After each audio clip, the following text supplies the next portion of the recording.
Welcome to the 108 podcast, starring the drunk uncles of White Sox Twitter. He's at his ideal weight if he were 10 feet tall, beef loaf. Never holding but always partaking, not hungry but will eat, My Sock Summer. And your host, he's aged and smells like a sharp cheddar, Terezi E.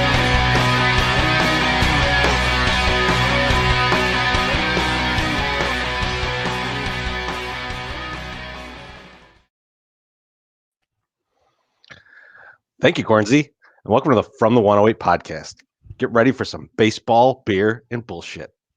And remember the drinking rules. If Beef Loaf says allegedly, or that he wrote a blog about that, you drink. Fuck yeah. If My Sock Summer talks about his time on the West Coast, or has no idea who a player is, you drink. And if I swear or say, here's the thing, you drink. And if any of you two fat fucks talk about Vegas, we all drink. Yes. Oh, baby. Beef Loaf, how you doing? Wonderful. Great to be back on the podcast. Great to be back from Vegas. Treasy and I and our wives had a terrific time out there.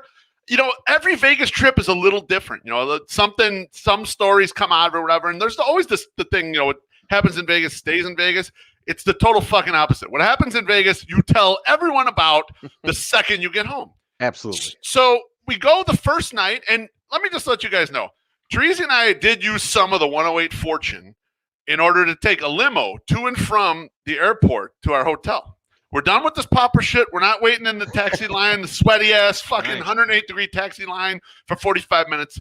We got a limo. So we could get into action right away, man. We got into the hotel, checked in really quick, go down to the hotel, and we're a little hungry, and so we're playing a little video poker, and you know, Treasy's winning and Mrs. Beef's winning and Quernsy's winning. I'm losing my goddamn ass until I hit a royal flush about an hour after we were there. Got me pumped back up. So everyone's like, let's do this, man. Let's go get something to eat at the late night diner, you know? So we roll over there, and the late night diner's 25 feet away from where we're playing video poker.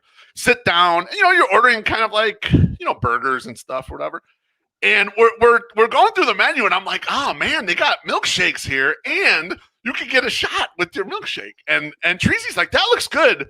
But then he's like, I don't know. What did you say, Treasy? You're like, you just weren't sure about ordering that. You weren't sure. I said, that looks delicious, but I will definitely shit my pants. That was my exact quote to you. And I was like, I don't give a fuck. I'm ordering this because my stomach is iron. I'll have no problems here. So I ordered the thing. We all get a meal or whatever.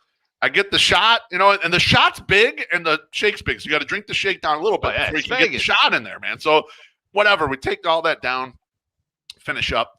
And then we're leaving the place, and we're like, let's go walk the strip, man. Let's go check out the strip, you know. And even before we leave the hotel, Treasy looks at me and he goes, they're on the right track already. He's like, is your stomach okay? You all right? I'm like, I looked a little bit like Kristen Wiig's character in Bridesmaids. I was like, I'm fine. You know, I got the bead of sweat going on, right, Treasy? Yes. So I'm trying to play it cool, but I feel some rumblings already. I mean, we haven't finished eating 15 minutes, you know. So I'm like, let's walk the strip. And I thought, I can tough this out. I'll tough this out, you know. So we're planning Hollywood, okay? If people who know Vegas know where Planet Hollywood is. And our plan is to walk north on that side of the strip and kind of hit some of the hotels and casinos. So we popped into Paris for a little bit.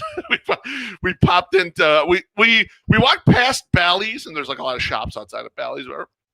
And then we take the escalator system around and we go to the Cromwell, because let's check out the Cromwell, because we used to love Barbary Coast back in the day, but the Cromwell is not Barbary Coast anymore. It's fancified, you know.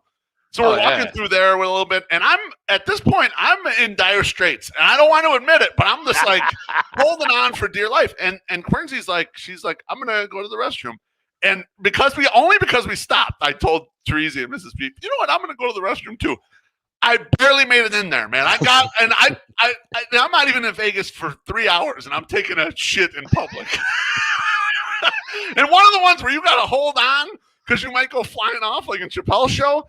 And man, it just, and what the worst part though was, you know, those type of moments, you're hoping that you'd be by yourself, but someone tried to go into the stall next to me and they went, oh God, and they just walked right up. I can't confirm it was because of me, but I have a sneaking suspicion that was the case. It was 100% because of you.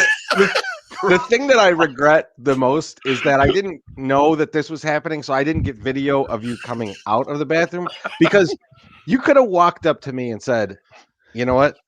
Don't tell anyone, but I just got a blowjob in there, because you had the same look of relief and shame that would have accompanied you doing that. It was after relief is the right word. Afterwards, I felt like, man, I don't have to walk anymore. My butt clenched really tight on the strip, and that's a nice thing. Wow. That's a pleasant thing, like But anyway, good trip. Good goddamn start to the trip, except for having to shit in public. I mean, Treasy, what did you think? You got anything you want to add from the Vegas trip or what? I want to add to that though a little bit, because you know what? I feel like what you did was a service to everybody, because the Cromwell needed to be taken down a fucking notch.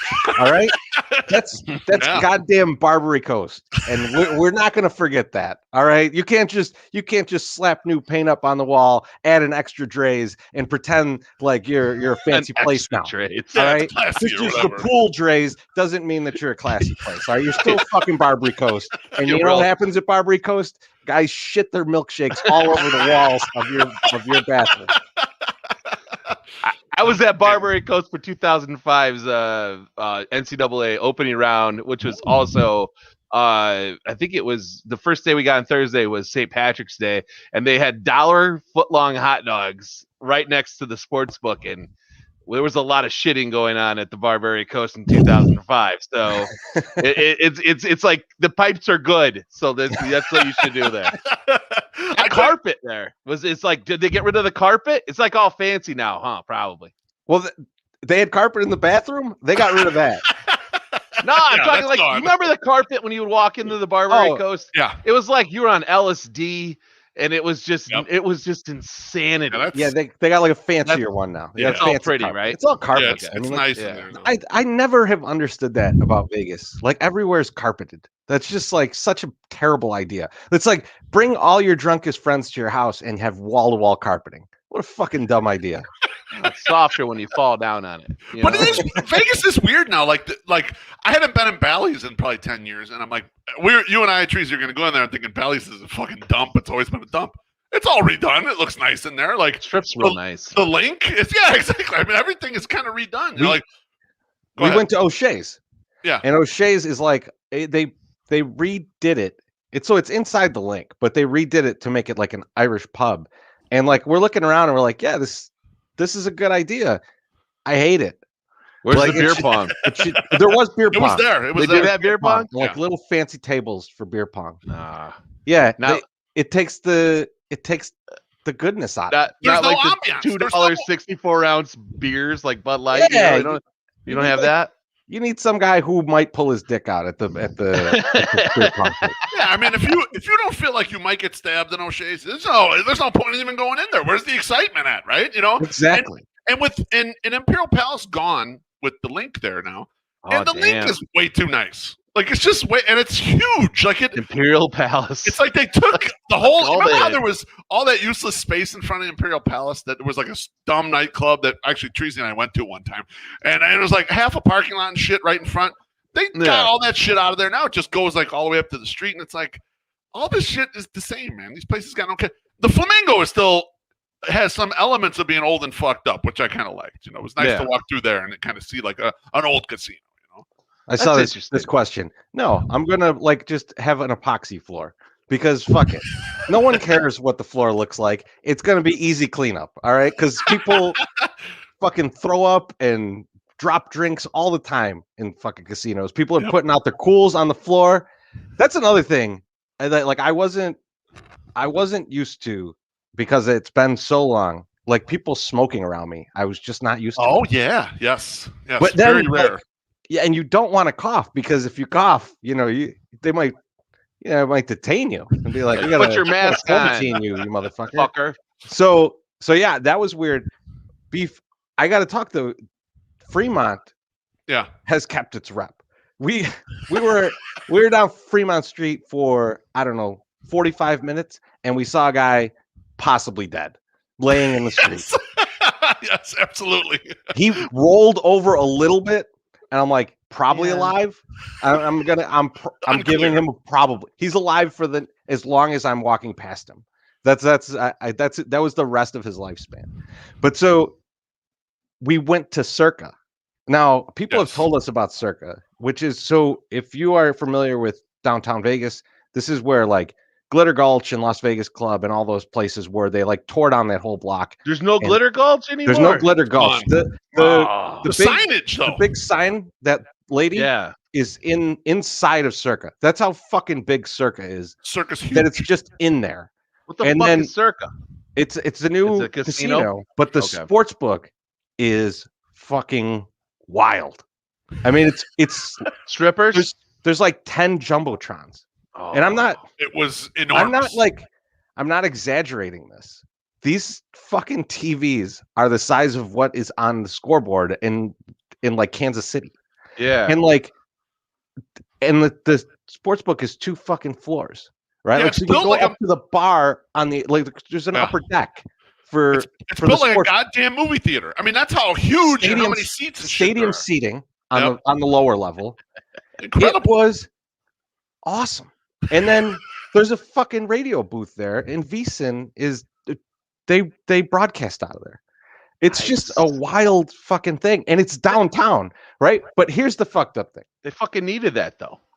The tables are ridiculously expensive. We wanted to sit around and play in there. Like I was like, "You're downtown. Give me a $15 table." I mean, I'd play it. 25 men everywhere. There was $100 minimum tables in fucking downtown Vegas.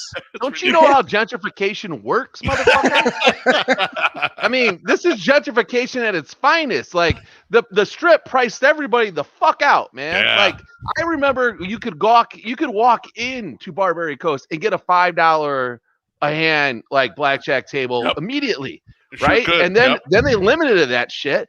And the last time I was out there, and that was 2013, because that was when I got married. We went bachelor party. It was probably 2012. But no, it was 2013. And you couldn't even get on a table for less than $25, like on the strip. So obviously the fucking Fremont did the same thing. We went to Fremont, it was still okay, but like now the new happening shit's got to be like off strip, like at Sam's Club, not Sam's Club, but Sam's Gambling, whatever. Yeah, the fuck Sam's those, Town. Yeah, Sam's Town. All those fucking places where you can get the off-strip places. Yeah, that kind of shit. That's probably where you get all the good deals. You know, where all the locals go. You know, the locals, the fun stuff. I did not feel bad at all. I needed to get that out of me, man. I felt only bad about telling Teresi to like fuck himself, like, oh, I'll be fine having this milkshake, and then he was so happy that he was right about that. He was so pleased about that. Well, he should be. he knows about Uranus. But I mean, the table limits were nuts everywhere. We went, I think it was Sunday night, so there was on the 4th of July. We went to, what's the restaurant? Come on, we went to Amalfi which Caesars. was amazing. It was amazing. But the tables at Caesars are fucking a joke. Like there was a table, and it was, what was it, $100 for roulette? Yeah, $100 roulette. Like I'm just like, who the fuck? And you got a match on the $100 too? You got to go inside outside at $100 or no? Well, either or. Yeah. Either or. Inside, you got to play 100. Not combined. And not to mention. Oh no, I meant because sometimes they'll make you go out. They'll make you do the outside row.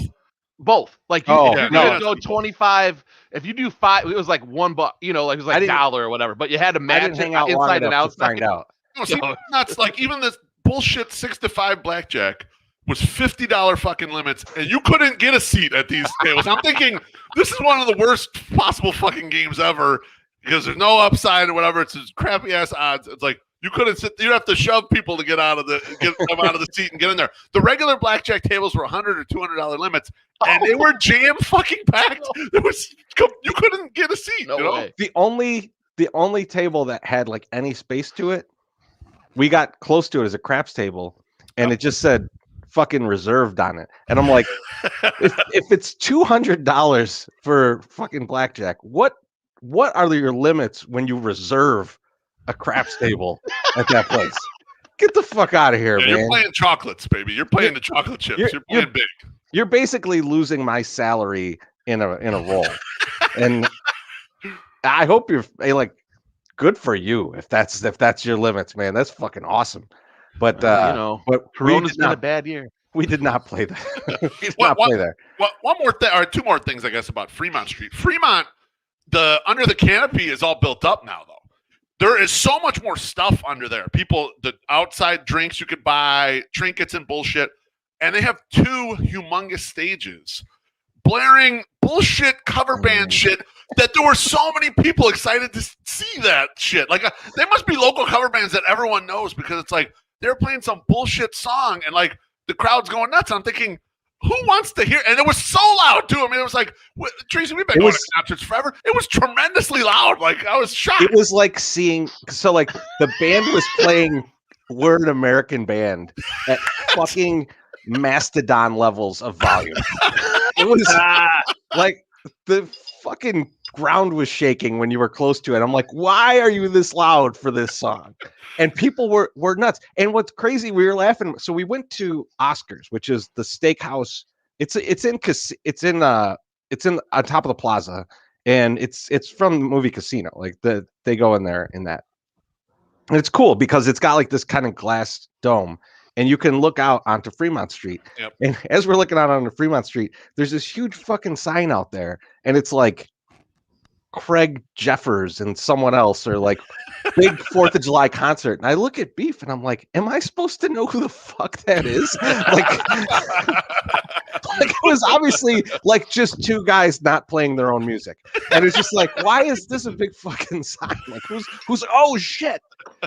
How could we possibly miss that show that's free on Fremont Street? But I swear to God, we walked through Fremont Street. We went to dinner. We looked out, and it was like fucking Live Aid out there, man. There was like just a sea of people. Like, I mean, there had to be 600,000 people there if there was 200. It's unbelievable how many people were out there.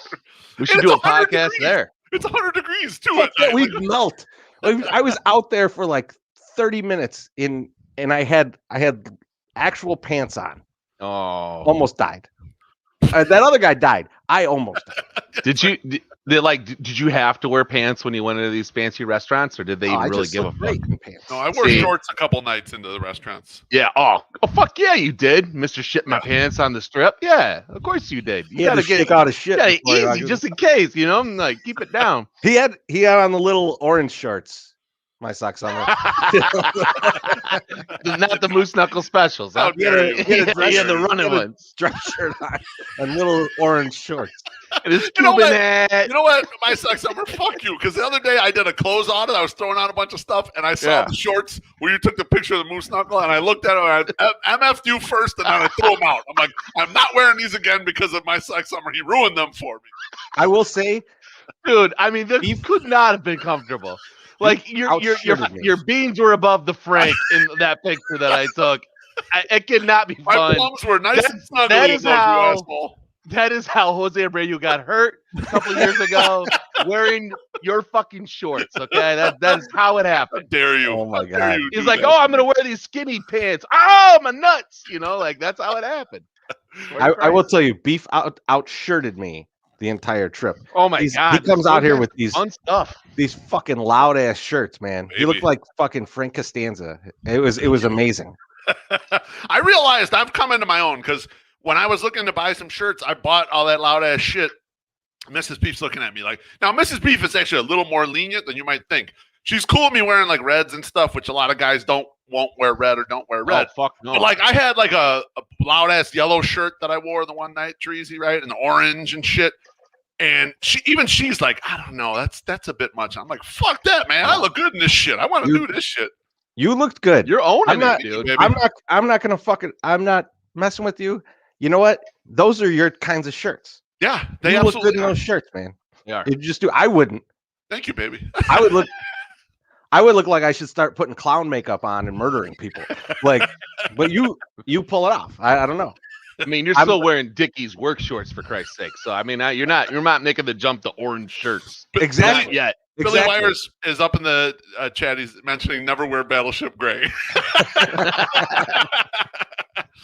Absolutely perfect. Thank you, William. I appreciate that. My sock summer. How you doing, baby? I'm fine. And honestly, like we've gone 20 minutes on this shit. So like I don't want to donate my time to you guys, but I don't think I have anything to add. Like I've been fucking missing you guys. Like, and it was fun, having a week off or two. But just missing you guys, and you guys weren't even on the chat. So like I'm just sitting here by myself, like, yeah, cool. Oh, I gotta hang out with my fucking kids again. Oh yeah, let's go do some family shit again. And I thought I was gonna get like 2 minutes, like to do some shit around the house. Didn't really get any of that. So, but we had a lot of fun. I didn't get sunburned, and I am 100% wearing our new tank top all the time. I might even wear one. I might even tie dye one and wear it. It is the fucking most goddamn comfortable tank top. I wore it out. We went to my brother-in-law's house because he's got a pool, and it was dope. And I went to the Home Depot rocking a full-on tank top. I did not give a fuck. And I was just like, yep, I'm wearing this in fucking public. And people didn't even fuck with me. They didn't even say shit. They were like, that guy's got huge guns and he's a little fat. He might fuck me up. So yeah, it was a good weekend. But definitely missed you guys. Definitely could have used some chats. But you guys were too busy having fun and not talking to me. It was no big deal. We had pool time. We were at the cabana, and as Josh Nelson mentions, I was wearing the basketball jersey that he gave me. Fucking I saw that 108 jersey that says Beefloaf on the back. That's awesome. Yeah, and he fucking walked it over here and hand delivered it. And so we were talking in my kitchen. I'm looking at. I love it. Before he gave it to me, he told me he goes, I'm not going to tell you what it is, but I tell you, Terezi and my sex summer are going to be so fucking jealous. They're pretty dope. So we were going out to the pool. Because Beef's like, Josh gave me a present. I'm not telling you what it is. You'll see it at some point. So we're standing out there going to the pool, and I turn and look at Beef. And what the funniest shit is, I looked at him wearing this From the 108 basketball jersey. And at first, I just thought he's always had that. Like it just it's so natural. It looks so natural. I was just like, oh, there's the From the 108 basketball. Cool. I was like, we didn't make that. Not yet. And I was like, holy shit, that is fucking awesome. And then he turned around and he's got the 108 on the back. Oh, I loved it, man. It says Beefloaf. It says Beefloaf. Really Beefloaf appreciate that, Josh. That was a beautiful gift, beautiful birthday gift. I really appreciate it, my brother. Can't wait till we get ours in August. All right. Damn right. No one cares how I'm doing. That's good. Oh, I thought you were like done in the whole thing. Hey, Terezi, how are you doing? I'm doing bad. My two friends here don't even fucking recognize my existence. You didn't talk to me for 3 days, dude. So fuck you. That's because I knew you were gonna do this to me. I didn't know if MSS was done or not. I thought he was just taking a long pause, thinking about what he might want to talk about next, and then and then he was going to come back in. I didn't know how I took a shit in boring Chicago. Yeah. Yeah. Hey, you could have shit in your backyard, and it could have been just as good of a story. I can't believe you're envious of my bowel movements, but I guess I can't. I'm more envious of just the time. I'm sorry to have missed it. I should have. We talked about it several times. How we should have went out and we should have done it, but then it's also like, I don't know. It's just so fucking tough with the kids. Fucking kids, man. Like a couple more years, like another year, then I'm gonna be like gravy. Like give me one more year when the little one's a little older, and he can just be like, listen. You're going to so-and-so's house. Like, just be cool. Listen, you're 3 now. Be cool. Take care of yourself for the weekend. Yeah, she's not there yet. You need Jesus something. will watch you. Don't worry. I'm more worried about because I think it's because of COVID. Like, she didn't get that young year extra. The 5-year-old, she's fine. Wouldn't leave her by herself because she's a little emotional. But you can't let the 3-year-old. You can't just she needs one more year to get on board. So then when I got a 6 and a 4, I think it's fine. You just put a bunch of McDonald's cheeseburgers in a big bowl and just put them on the floor, right? They know what to do. I think that's what you do. Teresa, we almost forgot that on the plane ride home, I had a fucking pen break on me and I had a hand that was all covered in ink. The best is. Why do you have a pen? You get off the plane. I was writing some notes or something. I don't know. It's Sudoku or some shit or what? We get off the plane. Beef's hand is covered in ink. He looks like fucking Chevy Chase in Vegas Vacation. And Cornsy's there going, there were so many idiots on this plane, and I go, "You're talking to one of them," and just guy's just dripping ink down his arm. What the fuck? How does that even happen? I don't know. You're writing with two hands, like The type of pens I like, once in a while they leak out or break or whatever. They just kind of like, and I was writing a little bit, and I looked down. I'm like, oh fuck, there's ink everywhere. Like, I almost he has a mustache. He did a Mr. Pitt. MSS. I imagine him with the fucking feather in the ink, writing his notes for the podcast on the My plane. dearest Wally Money. I shall want you at the house at 4th of the hour. I had a fucking trip, baby. So, Wow, I mean, we gotta mention something, man. We gotta mention something here. Our fucking guy Josh Nelson, who we were just talking about, got engaged. Yeah. Congrats, Josh. baby. Woo! Good job. Fantastic. Absolutely. Great news. Very, very exciting. And let us Definitely just not marrying up. let us just say They're both now. equal. that the Vegas bachelor party is definitely on the table if you're looking for it, because we were just out there scouting. We got some good places. We got the good sports book, good place to shit. We got it all covered. We got it all covered, man. Well, and Teresa and I had said that if it happens and we get invited to the Vegas trip, we'll be in charge of getting a cabana locked down for the pool. We'll get, because we're indoctrinated to cabana life. We can't. And we'll have 108 jerseys to wear. Yeah, we'll be a whole basketball. I'm feeling it. I'm feeling it. So All good, baby. So go ahead, Treasy. No, Treasy, you tell us how you're doing. I was going to jump to my next thing, but go ahead. Oh, no, I was just going to say, Josh, if you're paying attention, please, for my sake, not necessarily for these guys' sake, but if you're thinking of having a winter wedding, that's like A-okay with me. I love like a fall, early winter, like a November-ish wedding. I can wear a full suit, 3-piece that time, and I don't feel uncomfortable. It's like my time to shine, as they say. So let's. So you heard it here first, Josh. 2 of us would like to help you with your bachelor party. Yep. 1 of us would like to tell you when to get married. Just get married in the winter. Get married when it's cold out. Absolutely perfect. Not so humid. I don't like the humid. So one quick thing before we move on to some other stuff. If I'm even invited, I might. Be invited. Who knows? I'm going out of town this weekend, and I'm going to happen to be up near a town that we're familiar with in Minnesota, and I'm gonna go. Supposedly, we'll see. This is what I'm hearing. I'm gonna go to a Tigers Twins game. Oh, I don't know who to root for. I don't know what to root for. Oh. So I would love it if the comments throughout the show just tell me some things that I should be rooting for while I'm at one of those games. All right. Feel free, anything. And absolutely, I will be at Lake Minnetonka. You're going to purify yourself. Just two comments in a row. Lake Minnetonka. I love it. Back. Yep. All right.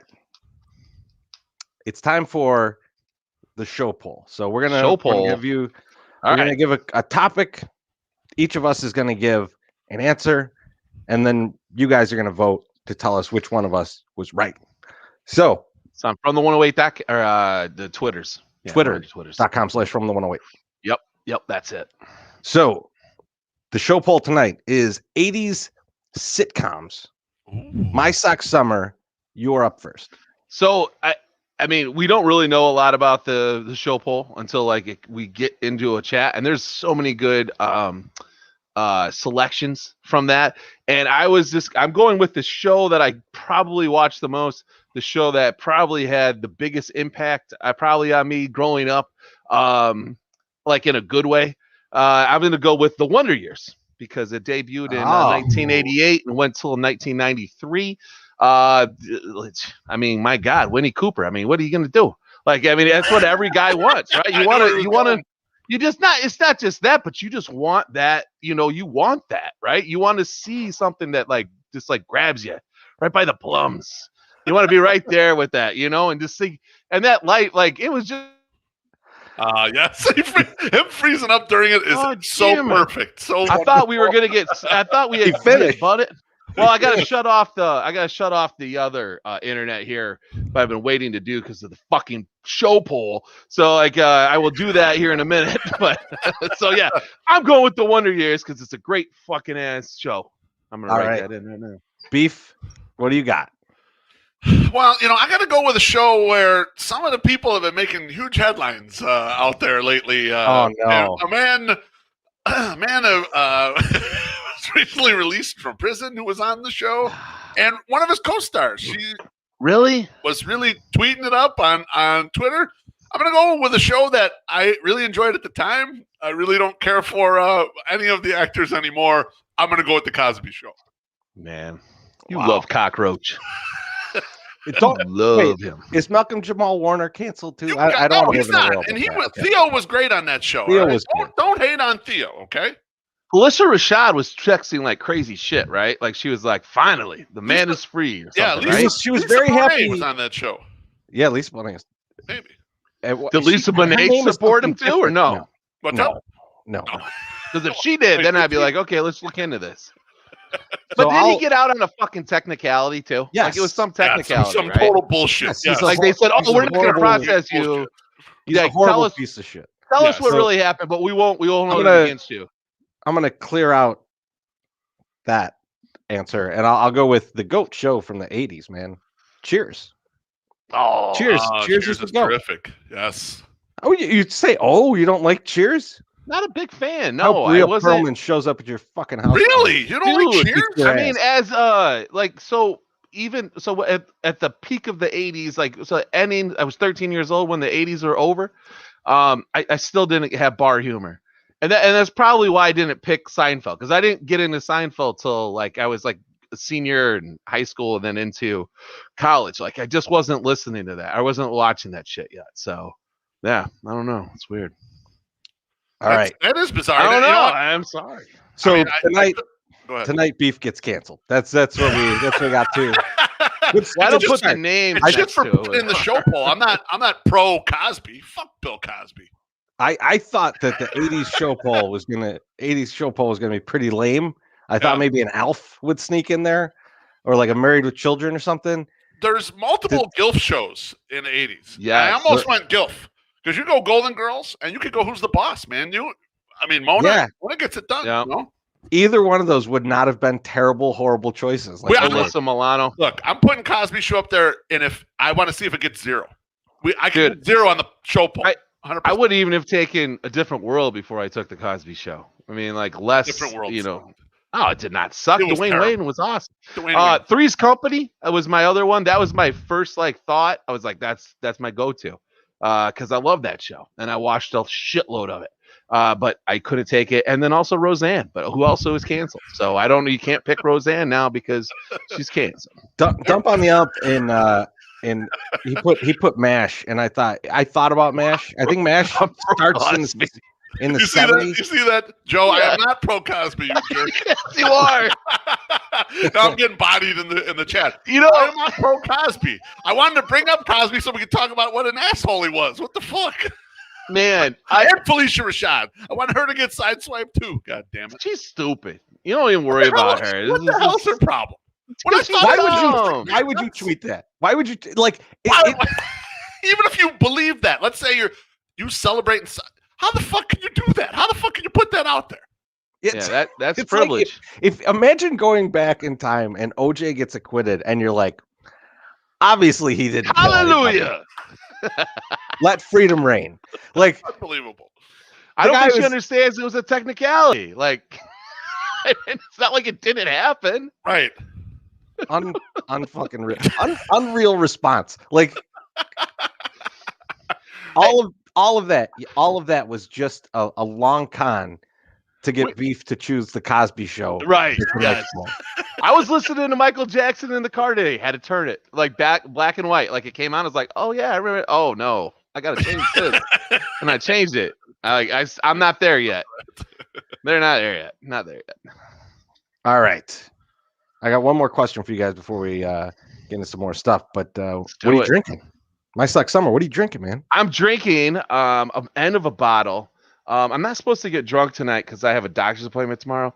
We'll see what happens. Going to the vet? Great start. Yes. 100% going to the vet, you asshole. No, I'm going right up the street, actually. First like a doctor's appointment in a long time.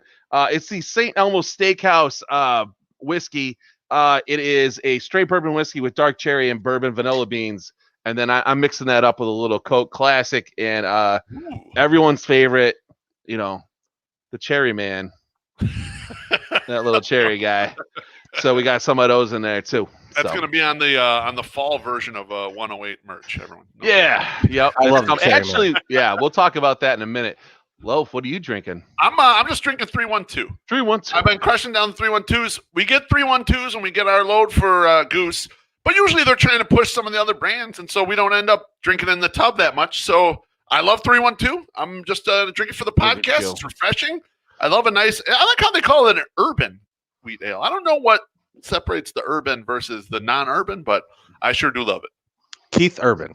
How about you, Treasy? What are you Urban slugging licks down right every now? can.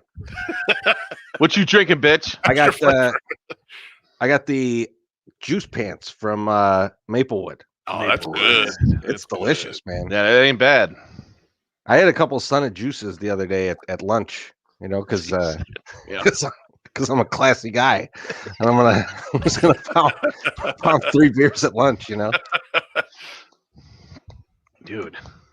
I also got a 15 of the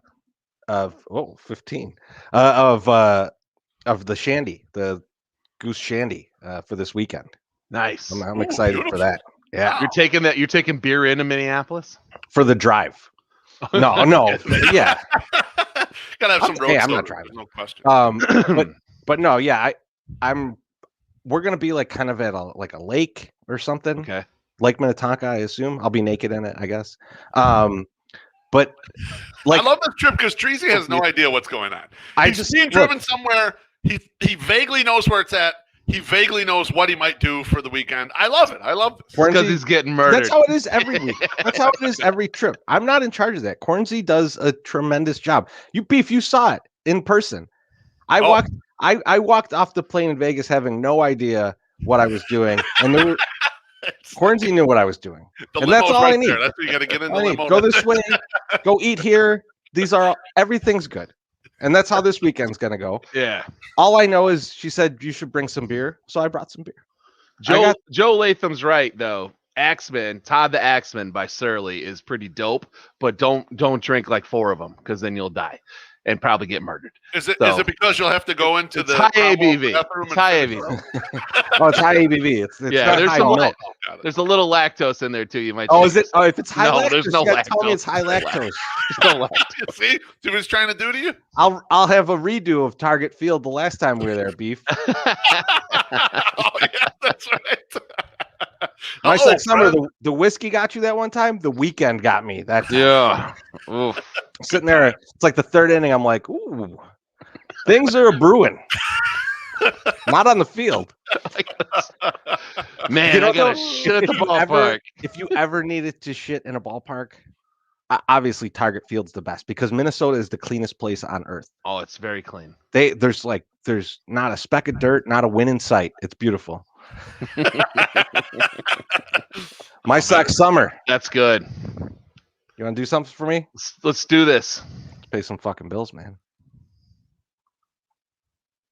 Did you know that in addition to new cars, Mazda of Orland Park has a bunch of Mazda certified pre-owned vehicles? Yep, they do. What's that mean, Mazda certified? I thought you never asked. Only the best maintained late model vehicles make the Mazda certified pre-owned CPO vehicle cut. To be eligible, they must pass a rigorous 160-point inspection. From major to minor components, each vehicle is scrutinized and tested, so you can feel confident, enjoy every drive in your Mazda with an elevated state of being mile after mile. You also get a 12-month, 12,000-mile limited warranty, a 7-year, 100,000-mile limited powertrain warranty, and finally a zero deductible on all covered repairs. All the benefits of buying new, but not the price. So if you're looking for a used car or even a new car to get your ass out of town, go down to Mazda of Orland Park and let them know and let them show you some options. It was good enough for Teresi, Adam Engel, and our newest DFA guy, Adam Eaton. All guys with juicy doubles. So why not give them a try? Give them a follow over at Zoom Nation. and check out their worldwide webpage, MazdaofOrlandPark.com. They are a Carfax top-rated dealer, and take advantage of that $500 discount for Sox fans. For the Zoom Nation, 8910 West 159th Street, Orland Park, 708-444-3200. Zoom, baby. I love it. Yes. So speaking of, I'm taking the Mazda out of town this weekend. I'll be driving that out of town. Not the only person probably in Chicago that's taking their Mazda out of town. Well, that's true. But I'm also, if you guys are going up to the tailgate in Milwaukee, you can get to see at the end of the month. It's July 24th, I believe. That's Saturday, you get to see the Chirizi Mazda in person. It's like the fucking Batmobile, all right? So you should fawn over. You should be like, oh, the General Lee's going to be there and Chirizi's Mazda. They'll both be there. You should go check it out. You should. And he'll let you sit in it and see if you can fuck in the back seat. You cannot sit in it. You cannot sit in it. You can't even look at it. Don't even look at it. You can sit in it. Don't look at it. See if I can. I can get it in here. Okay, let's go. No, ain't no Honda Civic, motherfucker. Take it easy. All right. Damn. Throwback. That is. Yes. Let's do a little baseball talk, fellas. 42 minutes in, and we're finally getting to baseball talk. I thought we were at least an hour. Hey, I talked about baseball 42 already, and I'm wondering what am I rooting for in out in Minnesota? You guys gotta let me know. All right, so my Sox summer. Feel free to fuck yourself. This is an old school podcast. I'm talking about pooing my pants almost. I'm a little Cosby talking. We get canceled. We're 40 minutes in. I love this. We're doing great. No, I just said it was 42 minutes. We just can't talk baseball yet. You fucking relax. So first topic, obviously, is Yasmani Grandal is hurt, which is fucked up, and it's ruining everybody's life. And I want to talk about it with you guys, but I'm gonna let Beef go first here, and then me and MSS will pile on top. Yeah, that sounds good. So in the back of a Mazda. So, I mean, Yasmani Grandal was the White Sox hottest hitter when he got injured. I mean, like, he was the one knocking the crap out of the ball when he got hurt, really kind of holding the offense up through the rough patch. The Sox hadn't been playing that great, and they had kind of, like, in the last month or so, in some ways they'd succumbed to Nick Madrigal's injury and the nonlinearity of having multiple injuries. The Madrigal one kind of sunk them down a little bit, especially offensively, and they had some problems, And coupled with the changes in baseball, what could be used in the baseball, are possible just normal regression with the starting pitching. The starting pitching had been tremendous. So anyway, through this stretch, he had really, crushed it. So to hear the news that he was going to be out and sidelined for 4 to 6 weeks, my brain went racing. So the first thing I was thinking about was, I worry about Rick Hahn because Rick Hahn is like Mr. Coach Klein before he got his manhood back with these deadlines. Like last year, he sat on his hands. I'm worried this year he's going to sit on his hands. And right now, all we have in the holster, we've got Zach Collins, who's going to take over the primary catching job, which we'll get to him in a second. And backing that up, we have Germans in AAA. I think the reason why they sent him to AAA not only wasn't hitting as well, but like, dude, you've really got to work on being a backstop. Like we need another guy here. They had to bring up Sebi Zavala. We've seen Sebi before. He can handle the position defensively. He just can't hit at all. I mean, he looked so fucking overmatched the last time he was here. I'm pretty sure he was hitting terribly in AAA even. Yeah. Right now. He just doesn't – he's a no-bat player. Like, he's the type of guy he shouldn't be in the majors at all. Like, he just has so little effect offensively. I didn't even see anyone complain that he bunted in that game that he started in Minnesota. So my thought is this.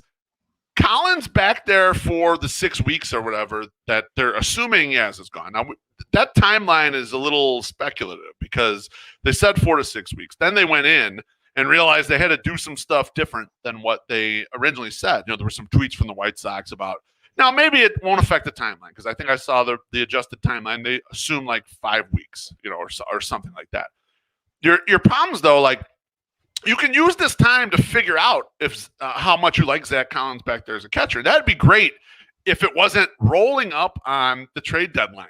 And you kind of have to make a decision on where you need to go here. Collins' problems are numerous, right? He has deficiencies as a receiver. He's a weak blocker. He's a pretty poor framer, especially pitches low in the zone. He's atrocious versus left-handed pitching. Like if he has to hit against lefties, he's absolutely terrible. He has some strong spots, and he hits right-handed pitching well, which is good. I mean, the White Sox need that that's one of their biggest needs, coming down the pipe here. And my guy Alex Rude sent me a little something that Jeff Passan was saying in a podcast recently, that the pitchers really like throwing to him. And so I actually heard that in another place too. So I think there's probably some legitimacy to the pitchers maybe like the game planning, or it's like maybe a drinking buddy or something like that. That's where I'm confused, right? Because if I watch Zach Collins catch, it's horrible. Like he's like lined up weird. He backhands everything. Like all the things.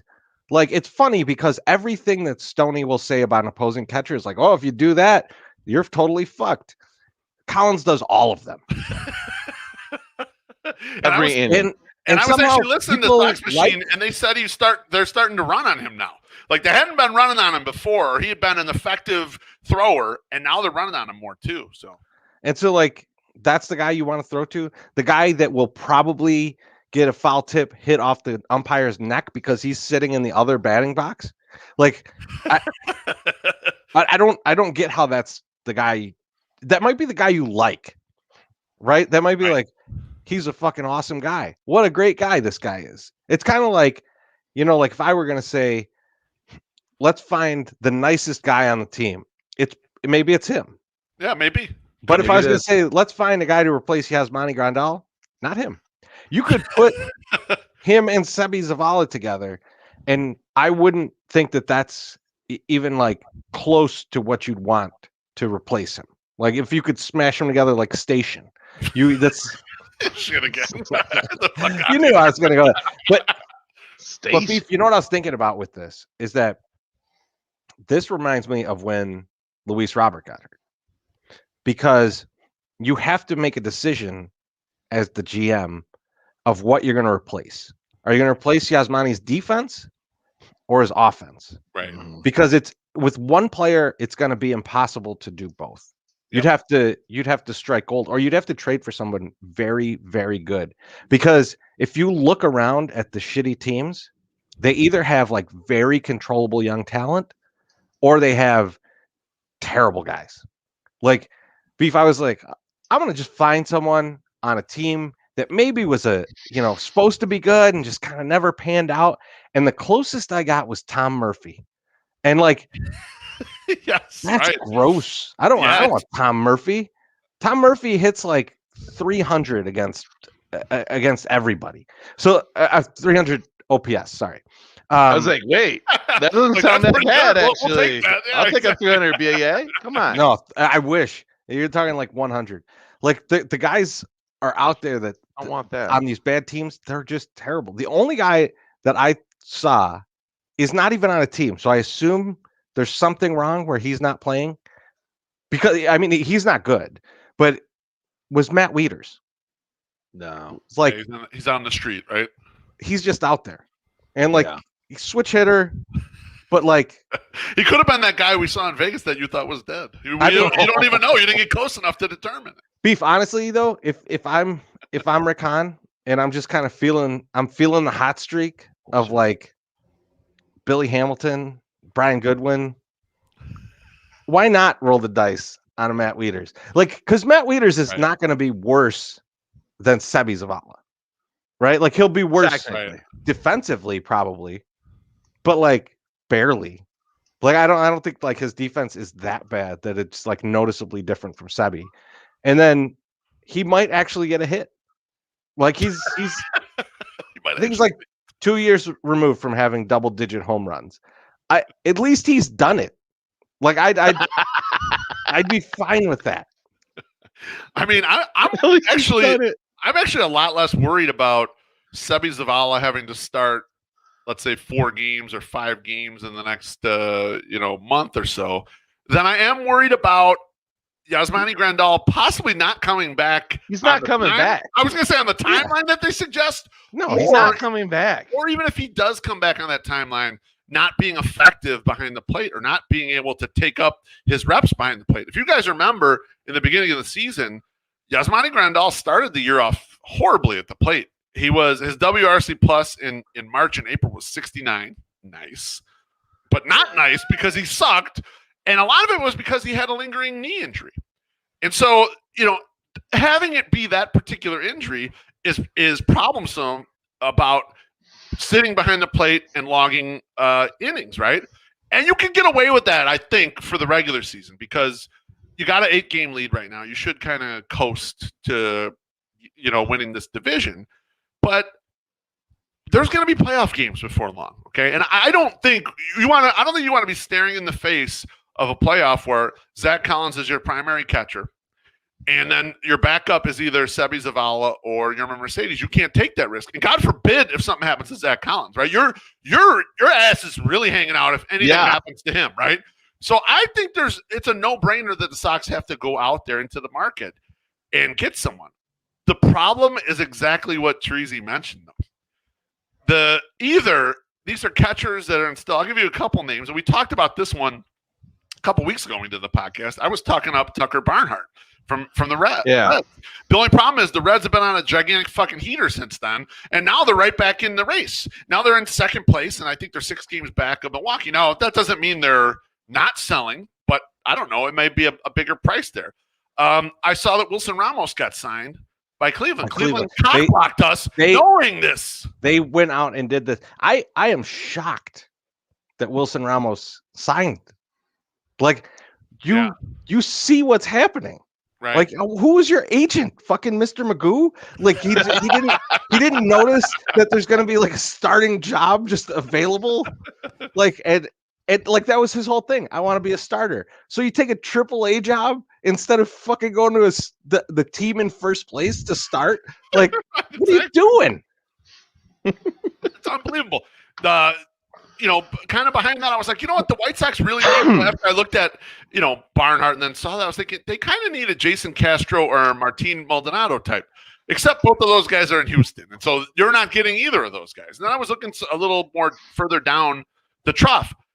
The White Sox could use someone like Yan Gomes, right? Yan Gomes would be a nice fit. And then if you end up having a DH Yaz, you got 3 guys that can kind of play the position. But the Nationals have crept back now, and they're only 4 games back of the Mets. So they're in it. So you're fucked there. You can't get that kind of expiring contract. Then you start looking further down.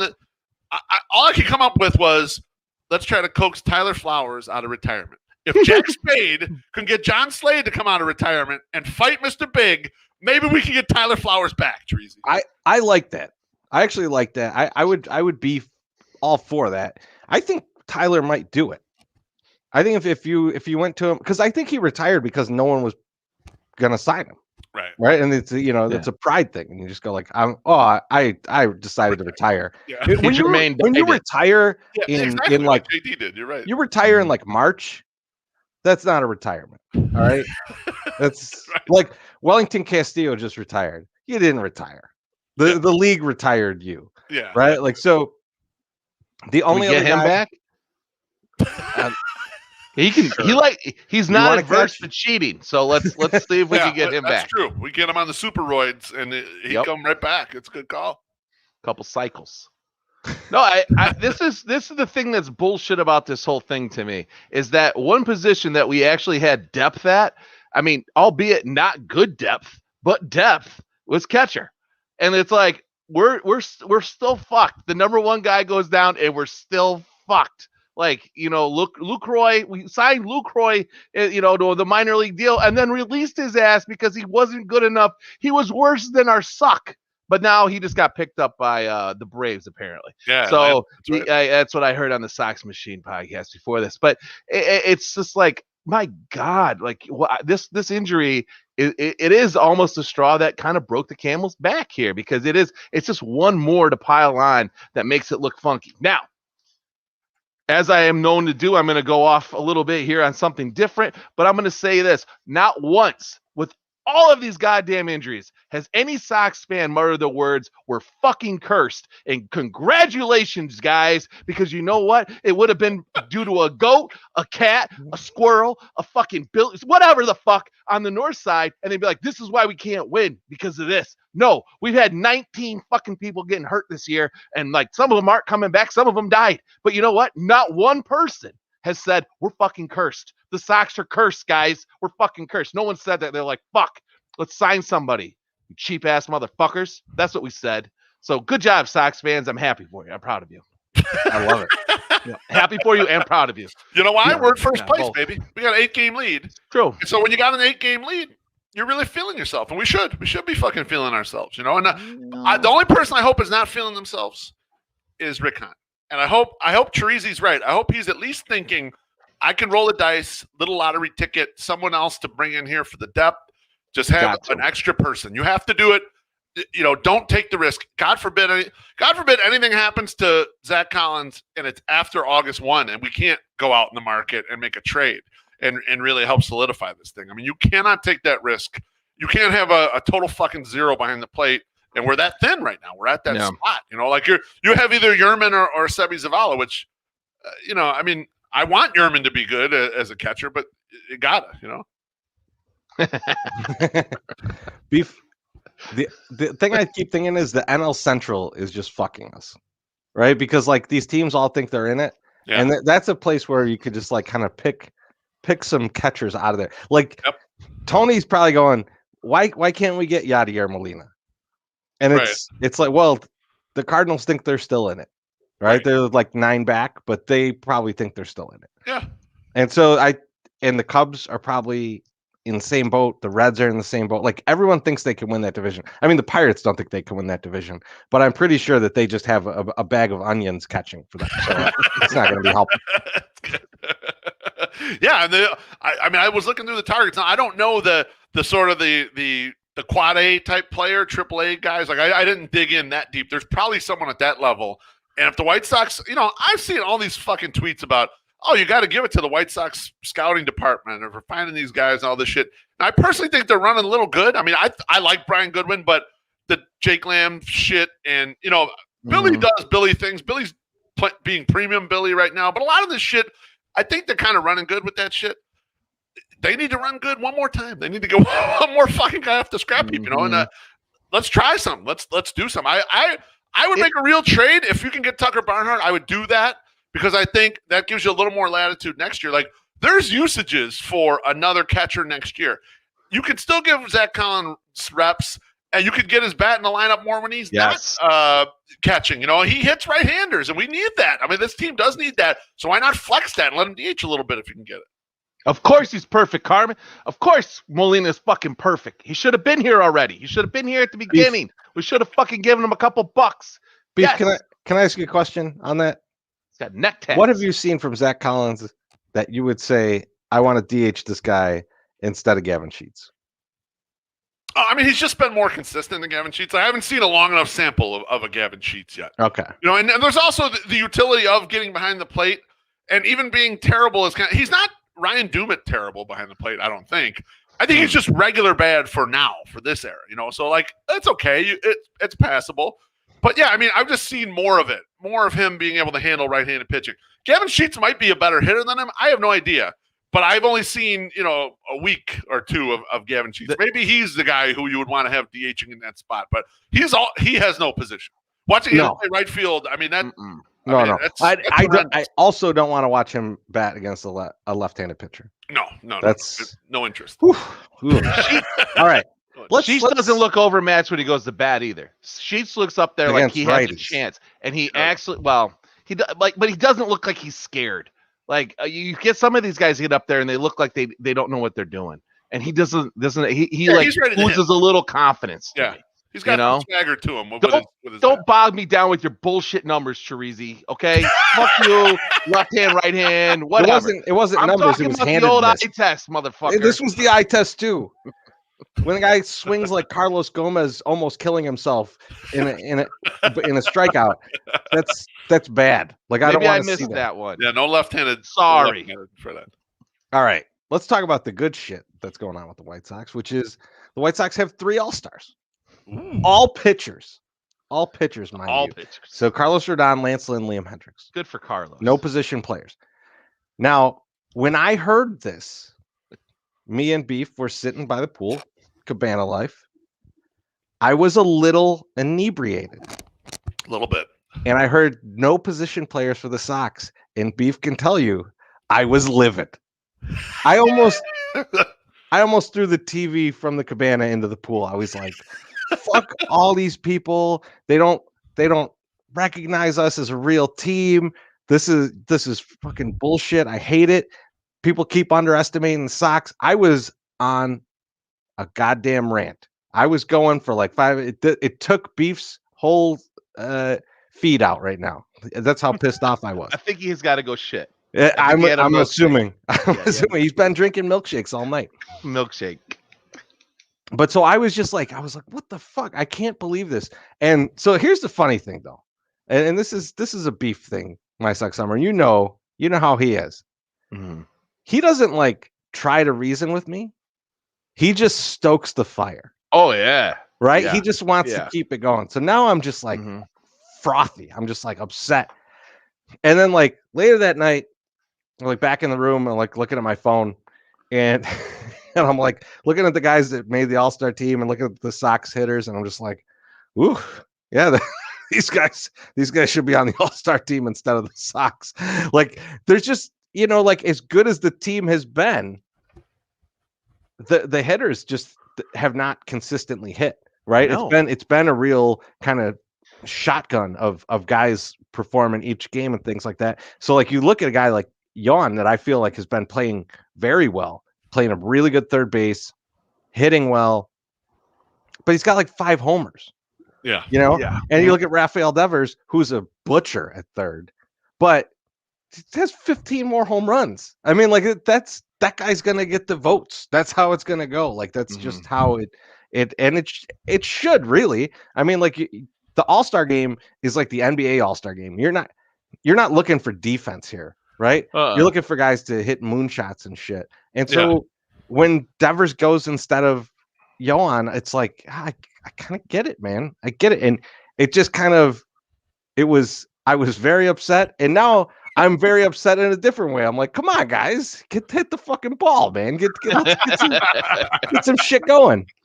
But yeah, so like at the same time though, it then impressed upon me just how fucking good the starting pitching has been, because the relief pitching has not been very good. No, with the exception of the back end of the bullpen. And so then you start thinking about, we do deserve 2 starting pitchers in the rotation for the All-Star team, right? Like that's how fucking good the starting pitching has been. So like that kind of lifted me back up, and it's awesome to see. It's awesome to see 3 Sox in the fucking All-Star game. The other thing about it though, like I'm kind of happy none of these guys on the offensive side have to go out and play. Like just let them lay in cryo chambers or something. Like just keep them healthy. I just want those guys to be healthy. Give them some rest. Let them hang out in the cabana like we were when you were upset. I want Carlos Rodon to be the guy. Like they couldn't find a way to get Carlos Rodon into the game. What jerks? Like that's the All-Star that I want him to be. Bro, he's gonna end up starting that game. He might end up being the starter because Bieber was the starter, right? That's who was the voted starter. Or I don't know if they voted starter. The coach's pick, right? The coach's pick, I think. Yeah. Justin Bieber. Yeah, Justin Bieber. Yeah, that's awesome. Of course, yeah, exactly. He's got a new album. Yeah, I like that new jam with Ed Sheeran. It's good. I hate to say this, Treasy, but I agree with your points 100% on the offensive side of the position players. They also, with the exception of Tim Anderson, they also lack star power. That's part of it, right? Some of it you want like a superstar, right? Even Jose Abreu winning the MVP last year, right? If Jose Abreu were having just as good a year this year, he still wouldn't be in because he would still wouldn't start. They want him because he's got the star power, man. They want the stars in there too because it's a production more so than it is. That's why there's 50 Red Sox on the team. I know they're hitting, but like, I mean, I get it. Okay, so the only guy, and I don't know who the fuck the guy is, so I'll have a drink, but the guy that's playing short for the American League, and he's a Red Sox. Xander Xander Bogaerts? Bogaerts. Bogaerts. Yeah. I mean, Timmy's stats are very comparable as I'm looking through my phone. It's not that far off, but yeah, that's the one guy that I was like position player wise, like, yeah, we probably could have got him in. Like that would have been cool. And he is the MLB. He is the White Sox. He is Southside. Other than Lance Lynn. Lance Lynn is like the Southside guy. But like, I mean, listen, yesterday watching that game, and when guys are getting hits, when Billy makes that catch, or what, and all this shit, and Timmy's the first guy up on that first stair, just hooting and hollering and yelling at guy. I mean, that's a leader. And he should be an all-star. That's the only guy I think you can make somebody to say, hey, this guy should be there. And he's probably held back because of like his on the field actions and throwing bats and pissing off the white people that vote for the all-star game. All those old fucks are like, fuck this Timmy Anderson motherfucker. He's bat flipping like a motherfucker. Oh, let's get that Mike Trout in there though. He's hurt. Let's get him in there. He's starting. I like what you're saying though, because like I feel like that's the thing, and Beef alluded to it a little bit with the star power thing. You're alluding it to in a little different way, but the Sox are never going to win the coin flip. No. Like if the Sox have a guy who's just as good as the guy who's the all-star, it's going to be the other guy, right? Unless the other guy plays for the Oakland A's. I was going to say, like unless it's the Tampa Bay Ray. Yeah. No, even the Tampa Bay Rays. The Tampa Bay Rays, because now like fans just think that like it's cool now. It's fucking genius shit down there. So they're on some different level, right? Yeah. Like so Mike Zunino is holy shit, the greatest catcher of all time. But so I think if you're gonna have Can we get him? Yeah, I would love to. I don't think so. He was almost free in the offseason, though. He was extremely cheap in the offseason. They in theory, they could have gotten him. Yes. This is why. There's a bunch of guys that could have gotten the offseason, but at the end of the day, like if we're gonna go up head to head against another team's player, it's likely that other team's gonna get it. Now, sometimes it's gonna be because that team is Kansas City and they get Salvador Perez every year because they know they're not gonna put anyone else on that team because Kansas City sucks. And so there's things like that. That's the other thing too. I want to talk about this, Beef. And I want to get in my sex summer. I want to get your. I was saying, do I get to converse too, because, or no? No, because I think you'll have more of an opinion on this, I think, than Beef probably. Why are we still doing this bullshit where everyone gets a player on the team? Like, it's terrible. Like because some of these guys, like you look at them and they're like, I'm having an okay year. So they put me here. Like, why? You don't just like it's embarrassing for them. It's fucking embarrassing for them. Like you're the pirate.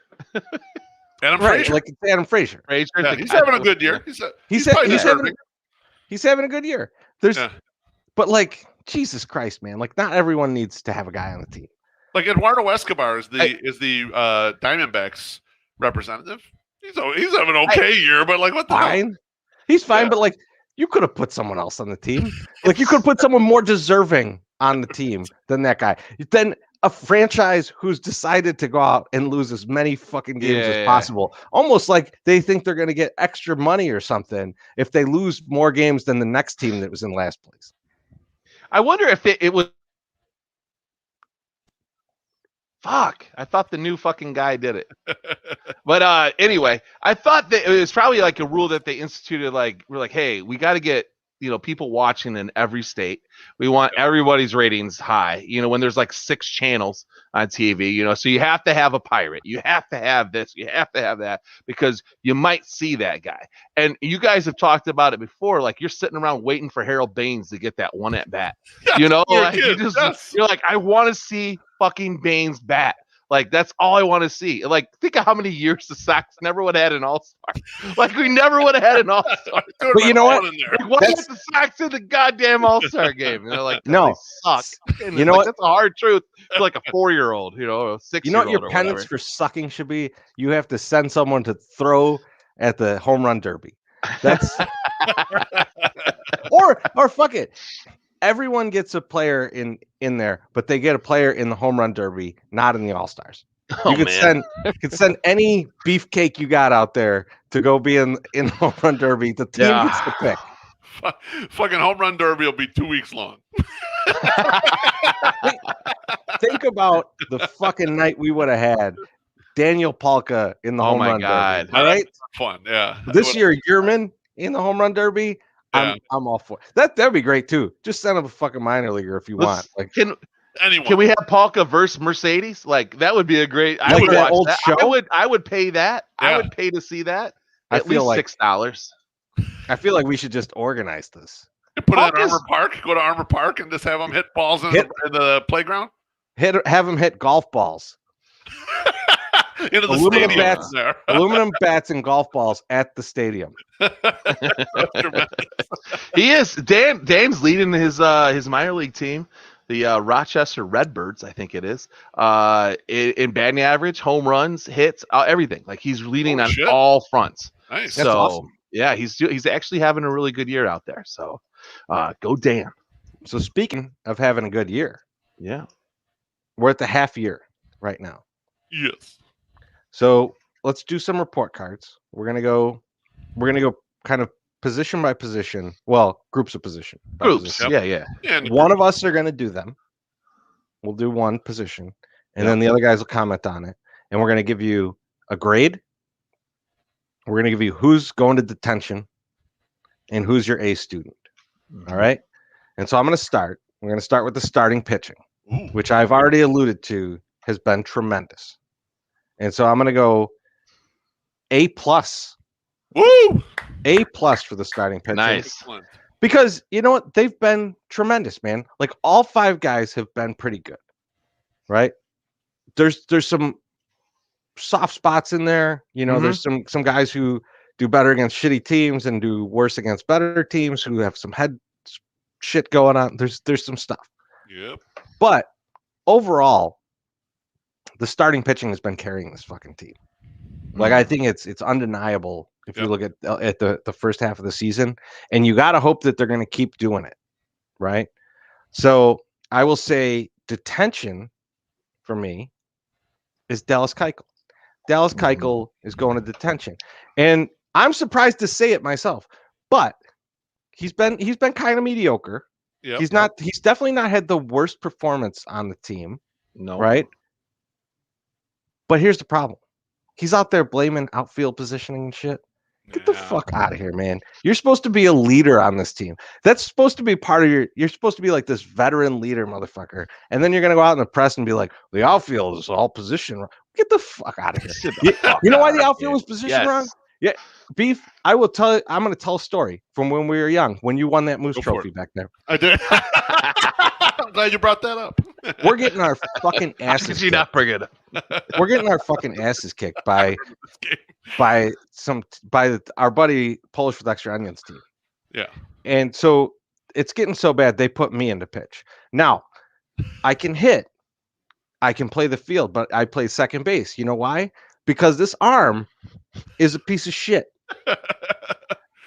Beefloaf left this arm in the toilet in Barbary Coast last weekend. That's how this happened. That's how bad it is. And so I'm out there just throwing fucking lollipops, right? Beef goes out to play center field because who gives a fuck, man? Like big ass Beef is out in center field now. We're just, whatever. Our buddy Polish comes up and I throw him as hard as I could, like 40 miles per hour. And he smokes a fucking line drive that if anyone would have gotten away with it, it would have killed him.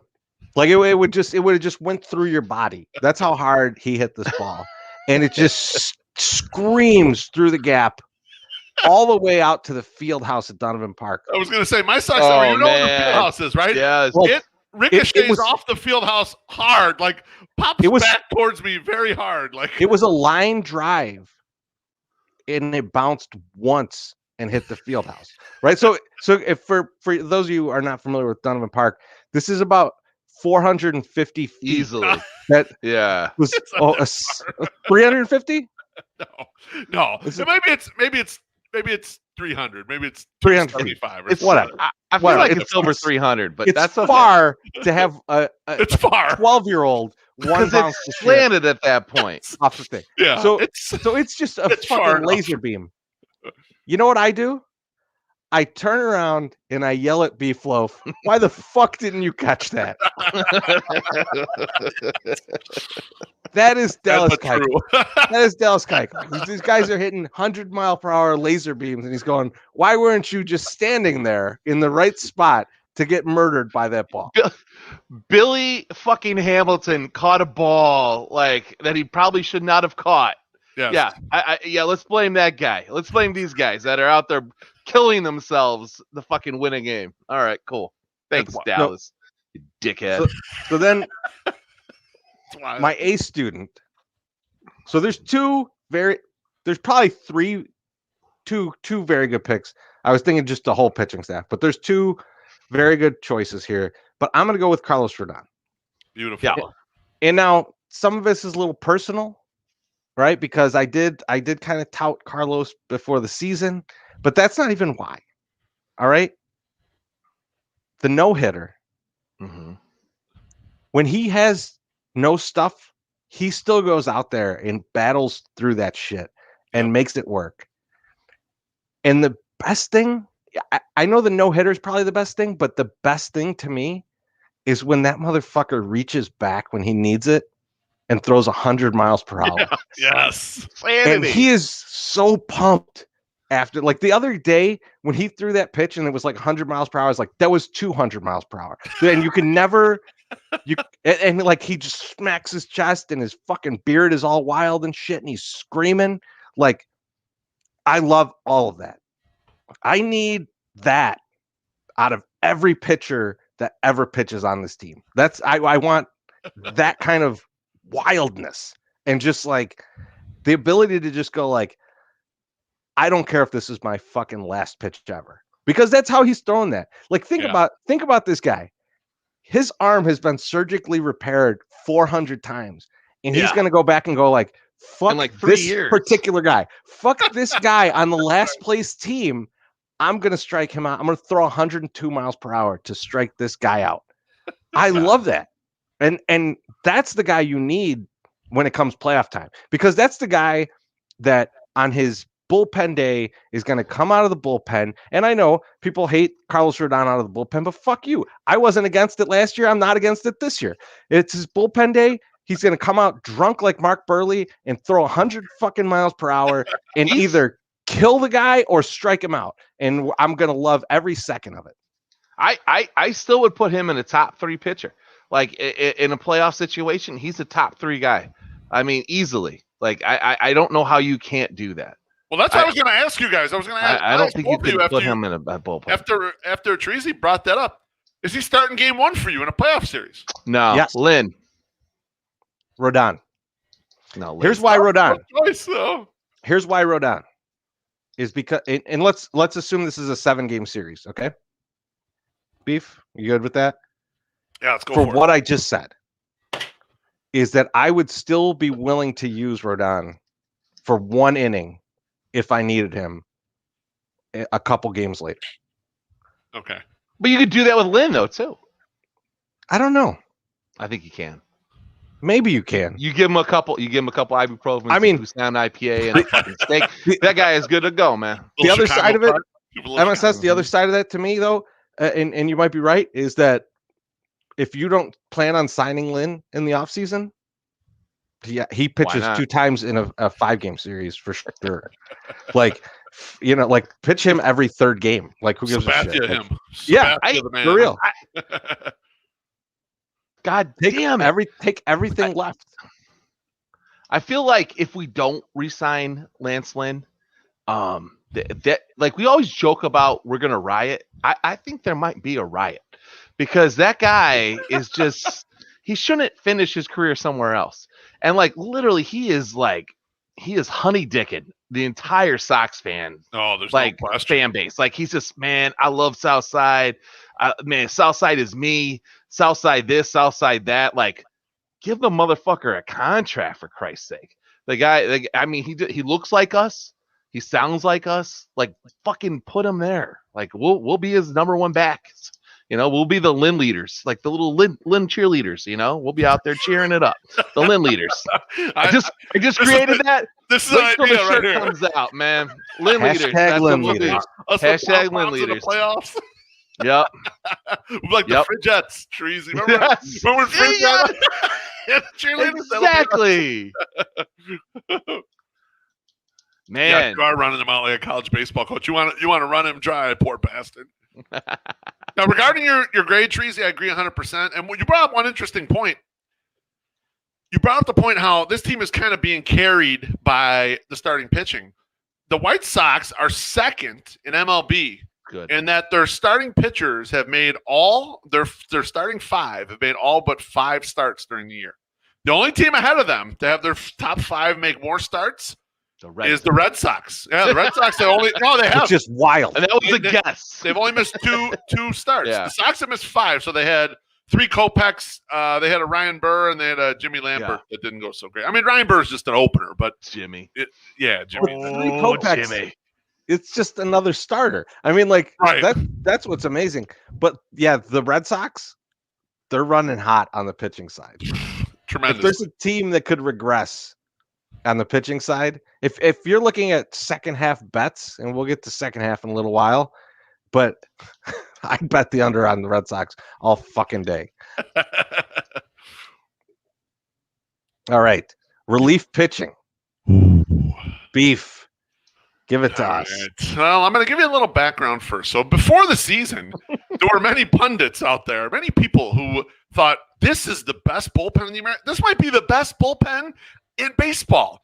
And before the season even started, my guy Josh Nelson and I were kind of making fun of it on his podcast and my podcast, respectively, calling it the super bullpen. We did not try to both do that. We didn't say, "Hey, let's make fun of this." We both just kind of, I think, thought it was funny that we're automatically locking in this bullpen.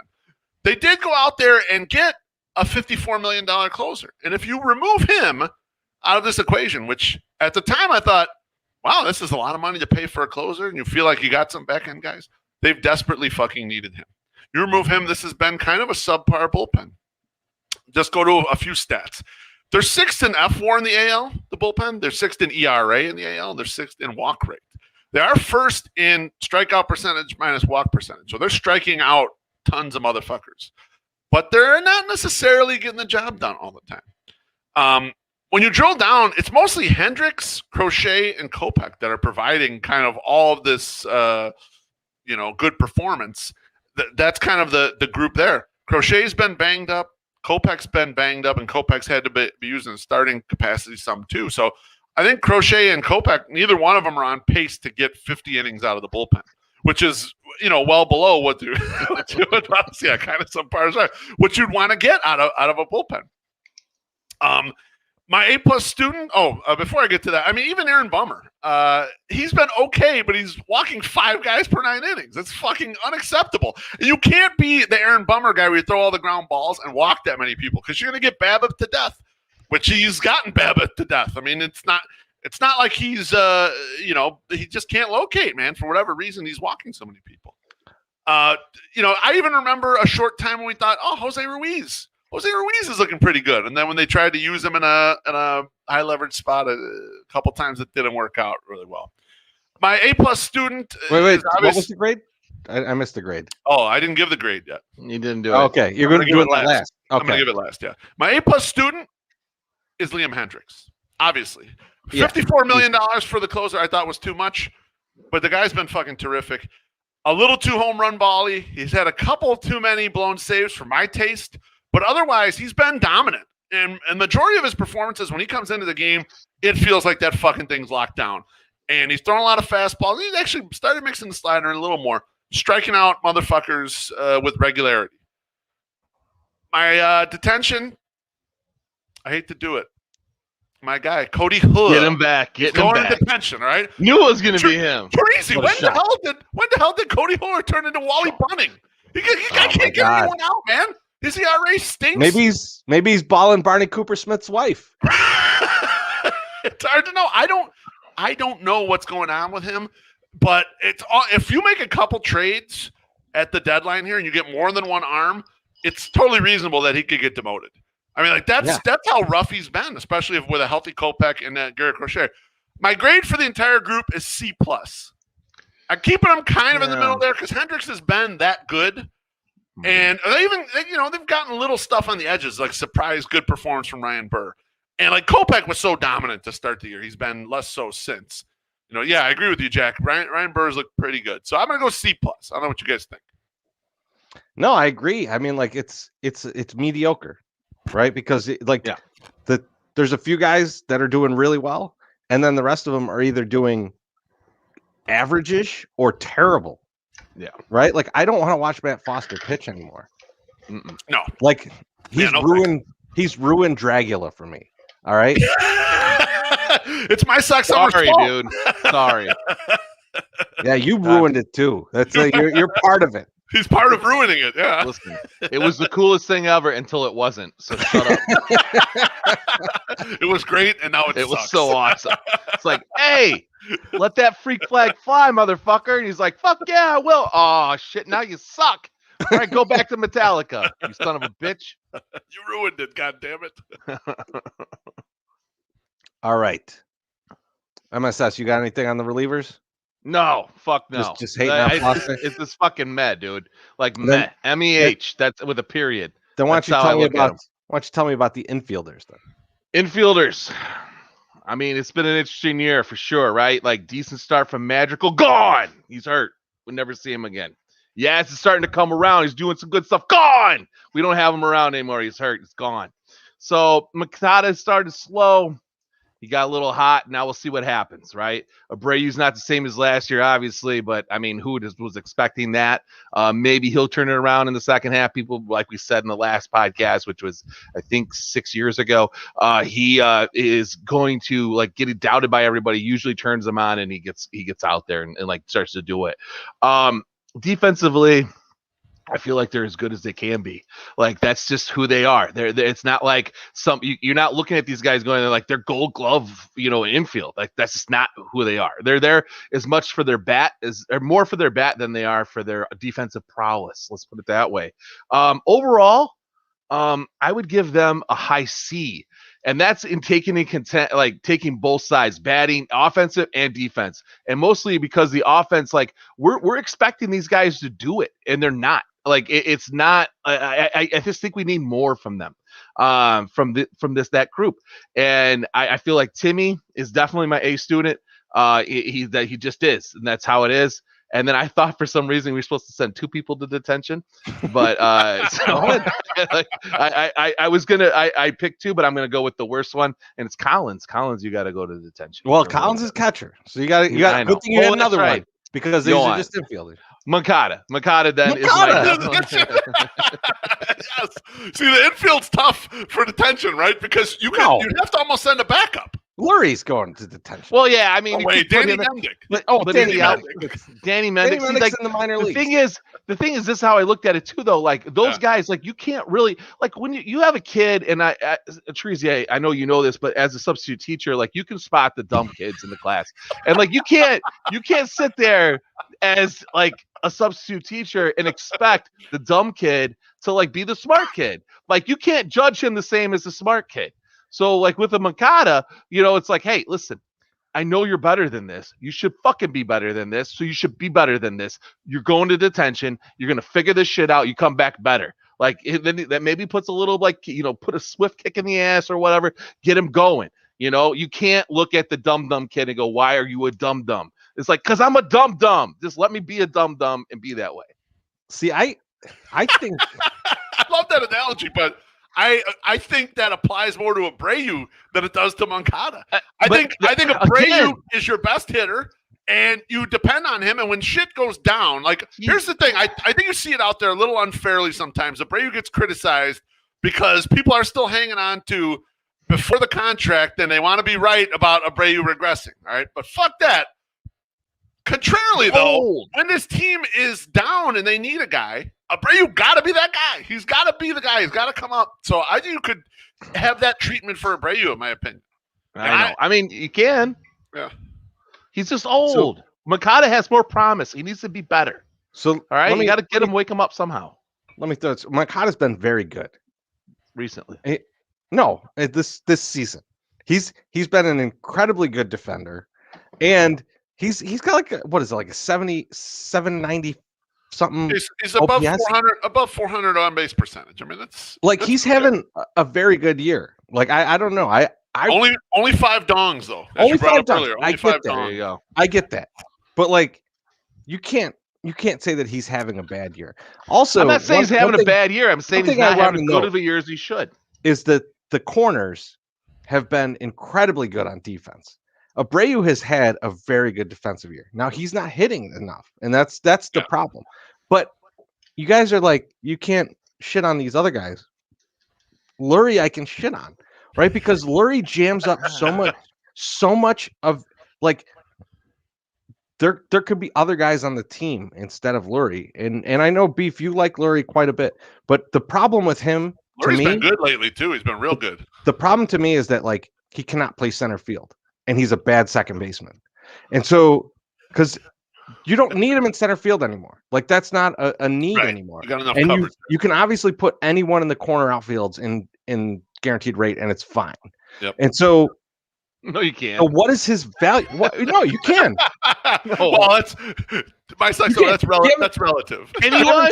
Gavin Sheets is out there. I was gonna faking say Gavin Sheets right was field. out there. He got hit in the face the other day, and everyone still loves him. Like so, like I don't know, and not to mention, Anybody out there. so the Not problem enemy. is that what is well, yeah. But what is All right, like Pete, what does Lurie contribute to this team? And now I agree, he's been good lately, but been good lately, yeah.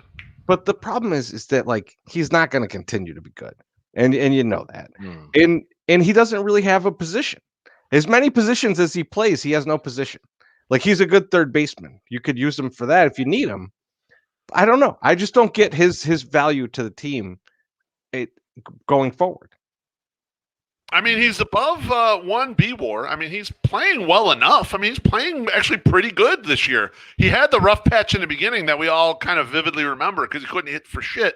He's been red fucking hot the last month. And Treasy, when the team is at full strength, he's the guy that gives everyone a day off, basically, because he can handle a lot of these positions. Like you're saying, he's not great at any of them. I agree with you. But he can pick up a glove at shortstop and not be as bad as Danny Mendick.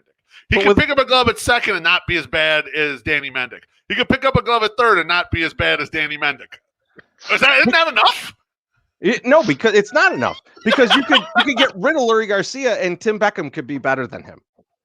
I don't know. Why? No one else seems to think that. Maybe. Right? He didn't end up on no other team. No one else wants to give up the $3 million or whatever we owe Lurie to make it happen. I'm talking about Tim Beckham. No, Tim Beckham. I mean, like he's trying to get on this team. Like They didn't even bring him up. Danny Mendick is hitting. He ain't even which is hitting my weight. ridiculous. He ain't even I hitting think his fucking weight, and they still got Danny Mendick on the roster. I think that's a problem. Because he's pretty. I guess so. He's dancing for dubs, guys. So you got to keep him on the roster. You got no choice. He's the Jack Haley for Zach Collins. Yeah, that's bad though. That is bad. All right. So I think I'm up with outfield. You are. Yep. Yep. So I'm gonna give the outfielders a C. Yep. And so here's the thing with the outfielders. When we're heading into the season, we're thinking Eloy, Robert, and Eaton. 2 of those guys are on the 60-day. One of those guys just got DFA. Yes. That's bad luck and front office Yep. more than It's a anything. combination. Yep. And so what has happened is there has been guys that have come out of nowhere. Hamilton, Goodwin, and then Vaughn just stepping up and deciding he can play left field. Right? Yep. Daryl Boston doing a tremendous job with him. And so the team they've been okay. Like I'm not gonna say that they've been great. They've not, but they've been okay. Like that's all you can ask when your entire outfield's gone. Yep. Right? Even your backup Adam Engel Basically who's going to be your fourth outfielder is gone most of this time. And you still are making it work. They're still making good plays out there. They're still doing well. Brian Goodwin's having a hell of a year. He is. Like He really is. and he's a guy that like Beef, we were talking about this. We're like, what the fuck is wrong with the league that this guy was just sitting there? Yes, how did he not have a major league deal? The Pirates are like, get the fuck out of here. Like like how does that happen, right? You're too good. That's why Matt Wieters will be a great addition. But the how dare you? But so that's kind of like the piece to me where I'm like, they're good enough for what they are, but that's a C. That's mediocrity, right? That's just it. They're right in the meaty part of the curve. Not falling behind, not showing off. That's right. Yeah, they're like Art Vandelay. So for detention, and I'm sorry for grave dancing here, but it's Eaton, right? It's Adam Eaton. Yes. He had a few moments. He had some moments throughout the season. In fact, he was like he had a good game like right before he got DFA'd. Yes, he did. Finally turned it around. His biggest contribution to the team this season was My Sock Summer stickers. That's he threw My Sock Summer ball twice, right? That's true. Yeah. That's true. Yeah. I caught that one right over Wally money. That little short ass bitch. So, a student. All right. It's hard to give a student to a guy who's got a sub 700 OPS, but it's fucking Billy Hamilton. Yes, you're damn right. Right? You're damn right. Man. It's not that he's been so incredible or something, right? Like, but he is so fun to watch. Like he gets me excited when he goes out there. And the fact that he is just giving everything to a team because this is kind of his last shot. This is the last good team he's ever going to be on.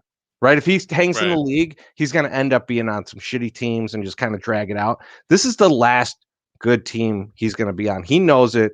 I think everyone kind of knows it. And he's out there like fucking Jake Taylor, man. And he's just like, we got to win the whole fucking thing. And he goes out there every night like that. And when he was out there diving for the ball the other night, making that incredible catch coming out, wearing the John McAfee City jersey, like that's City. You said City, right? Yeah, you said City. John McAfee City Connect. The City jersey. Okay, all right. Just making sure. But that City, that type of shit, like that type, that type of play. You didn't have to do that. That type of play is just incredible. But like the overall, like you see him like get on base. Like we had some people in from out of town, and I'm sitting there watching the game, and they're not big baseball fans. And I was like, that's Billy Hamilton. He just got on base. I think he hit a double. And I was like, he is one of the fastest people in baseball. He's in his 30s now, but he's still one of the fastest people in baseball. And on cue, fucking steals a base. And it's just like, it didn't even look like he was trying. Like he just is so fast. He's so exciting to watch. And Beef, we were talking about this. This is a guy that you have to have on your playoff roster. Yes. This is a guy that is an incredible tool in the playoffs. Like this is the kind of guy that you need when you're going to make that run. And you got a guy like Vaughn in left. You got a guy. You might have Sheets playing some right. Like you have these types of guys out there. You got Eloy. You're going to need a guy in late innings when that guy gets on base to pinch run, and then play the outfield. It's the type of guy that could steal two bases in the bottom of the eighth and make an incredible catch in the top of the ninth. And so that like Billy Hamilton is for me is the A student, not only for how awesome it's been watching him kind of rejuvenate himself, but also for what he could mean to the team later on. That's good. That was really good. And I know we've got to give Luke 5 minutes to go clean his shorts, and then he'll be back into the podcast. It's like, yes, somebody gets it. Yes. He's going to be our Jeff Bloom. Jeff Blum is like one of the greatest softball players on earth now, or something, or an announcer. I don't remember. I might be confusing Chris Widger. Tracy, I love your points about Billy Hamilton, because I think of him like he's this guy who we saw come into the league. You thought he was going to be a phenom. It was going to bring back the era when people stole 100 bases, and he was going to be like the next Vince Coleman. And then just none of it worked out. The bat just didn't play enough, and they tried it, and it just didn't kind of work. And he had a couple years where he stole like 50, 60 bases, but he never kind of became what you thought he'd become. So he's the failed high-end prospect. Just kept hanging on. And you're right. Now he's here. For me, it's as big a redemption story as like a Jake Berger. It's different because Berger went through the injuries, right? But Billy's been through all this bullshit where he just never is, unrealized talent. And now he's getting a shot in a role that he's excelling in for a good team. And you're right. It's his last hurrah for him, and it's a chance. And I kind of like stories like that where, and every team that's good always has a guy like that, some veteran that you forgot about, and then, oh man, they came through big for this team during this year, and you didn't, you weren't expecting it. The guy comes out of fucking nowhere. So fucking beautiful ass story. I love your C average grade for them, and the reason why I love it is because I tweeted this morning, Andrew Vaughn has a perfectly league average batting line. He has a 100 WRC plus. I was like, after all this shit, talking about him and he's being in a lineup, he's killing lefties and can't hit righties, whatever. Absolutely perfectly league average. So I was like, that making that C makes perfect sense to me with this group. Good shit. MSS, any thoughts? No, I'm good. I think I said them. All right, then, Beef, it is time for you to tell us about the catchers. I love catchers. I used to catch myself back in the day. Not as well as these guys, but, Grandal, we'll start with him, was terrific until the injury. And especially for the last couple months, he's been absolutely outstanding. White Sox catchers are fourth in F4. I believe it's in the AL, and they are first in WRC plus. So they're hitting better than any catcher tandem out there. Collins so far has basically been a replacement level player according to WAR. He's had 0.0 F4 this season. That's not terrible behind the plate because sometimes you end up with guys who are sub-replacement. If you look at some of the backup catchers on some of these teams, they're terrible. Collins has an above-average bat, so that's good. He's rough defensively, but as I said earlier in the podcast, he's not Ryan Doumit defensively. If you remember Ryan Doumit, it was just like a bat who, whatever, will stick him behind the plate. So this group, obviously the ace student is Grandal. He was having basically a all-star first half. And detention is Collins, and Collins, it could get rough if there's no reinforcement. We talked about earlier. But I only got two players to deal from here. I can't. Nothing really to do. Be in detention, man. I'm going to give my catchers a B+. I probably could sneak them and give them an A, but I think defensively, especially early in the season, there were some major deficiencies, and so that kind of knocks them down for me. I mean, both guys were having problems early in the year, blocking balls and everything, and I don't know how much of that was adjusting to the one knee setup or whatever the fuck. So, but I'm going to give them B+. A good job. I mean, that's an advantage for this team so far this year. Beef, I would have killed you if you gave him an A, only because I've seen like 30 guys get to first base on a strikeout. Do you think maybe B+ is too aggressive or what? No.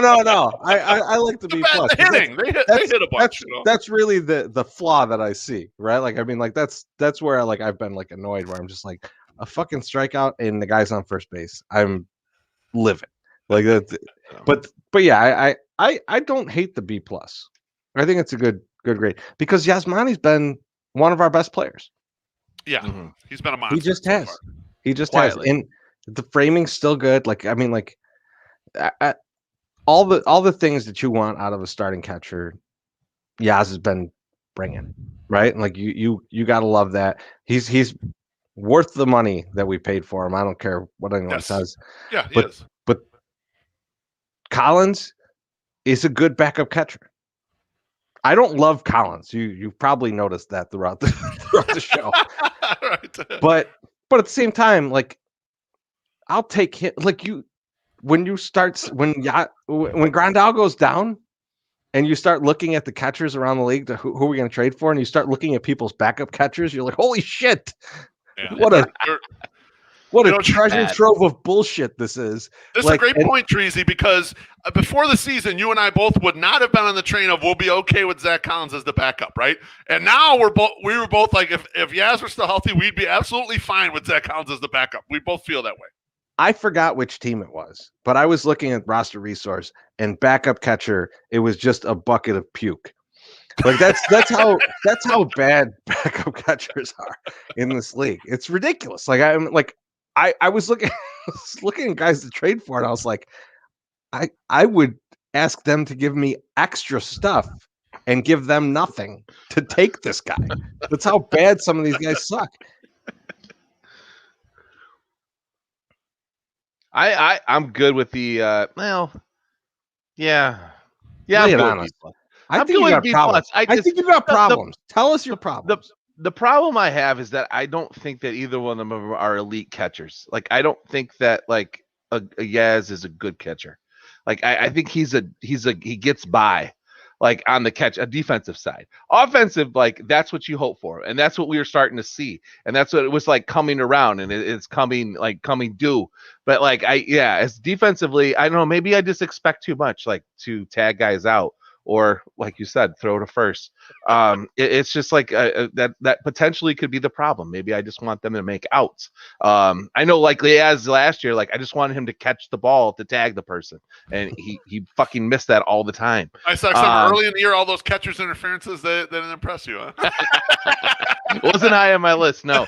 But no, but I think like offensively, they have done really well. Him and Collins have done great. Like to get this team where we're at, and that's kind of what we need. So with the pitching, and they're catching the most of the pitches, so that's good. So yeah, B+. Let's do it. I have to look at that comment for a minute.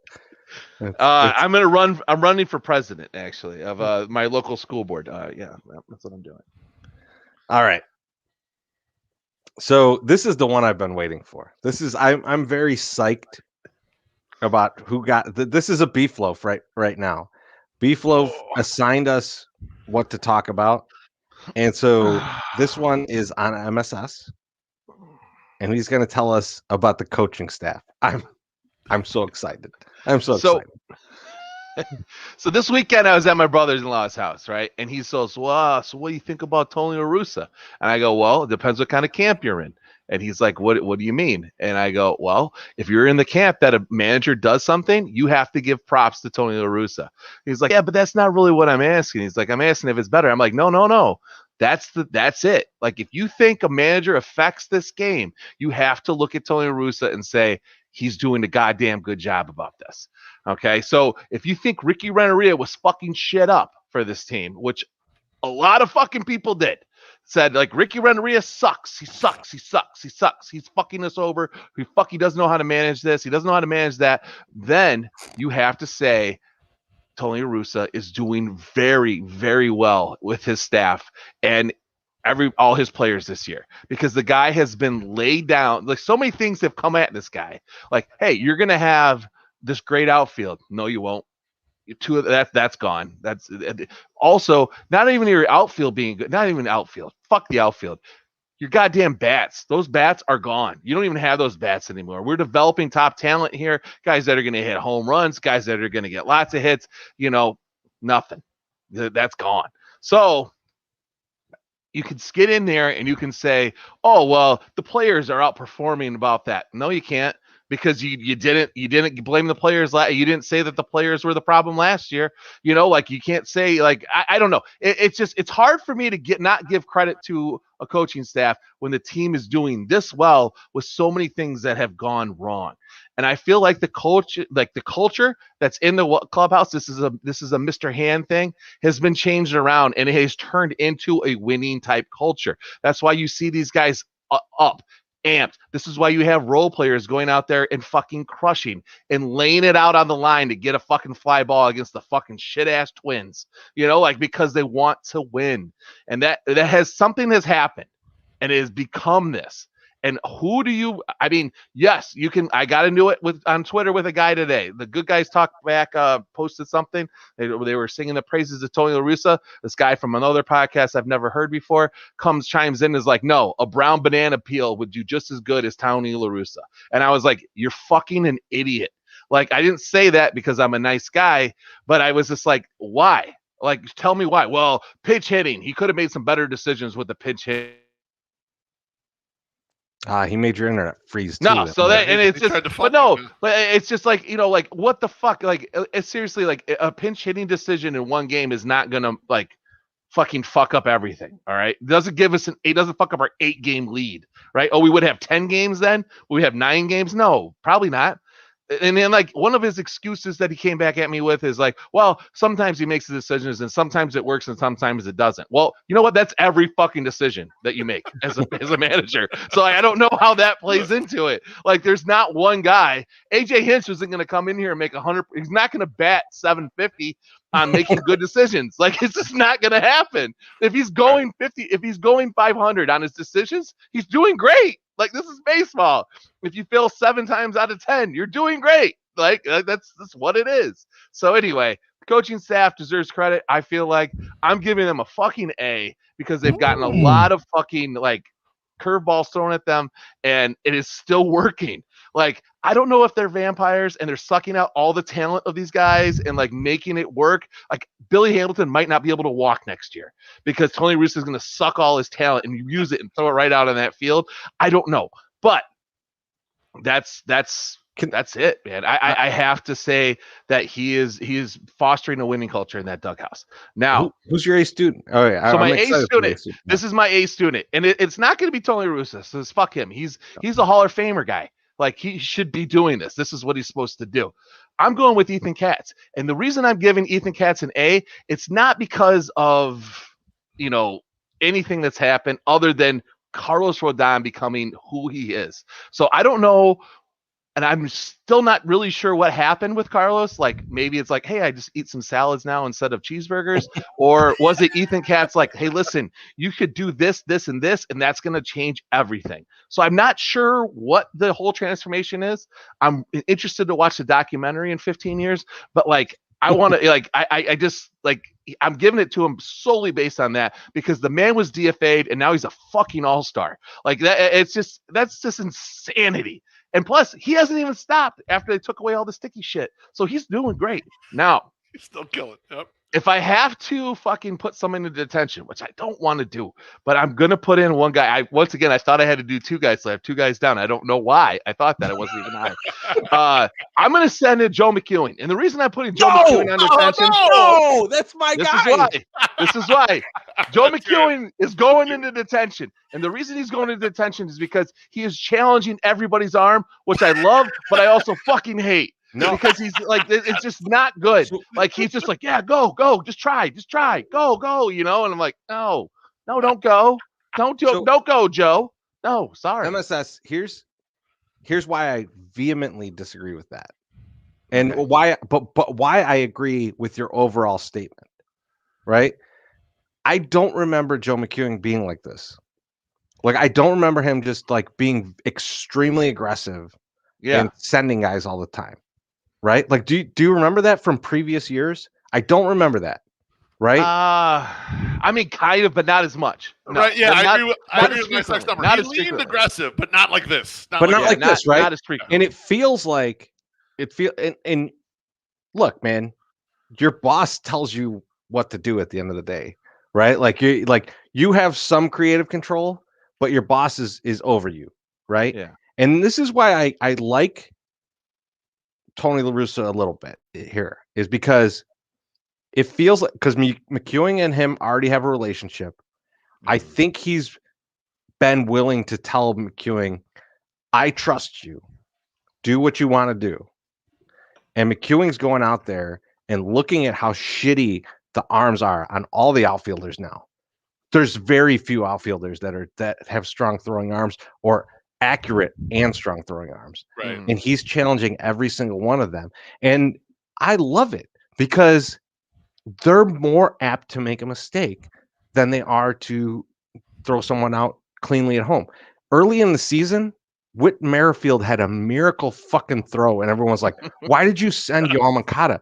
You know why you send Yoel Moncada? Because 8 out of 10 times he scores on that play, and you win the fucking game. And Joe McEwing's playing that game, and I will take a guy who's going to go 8 out of 10 times we're going to get this.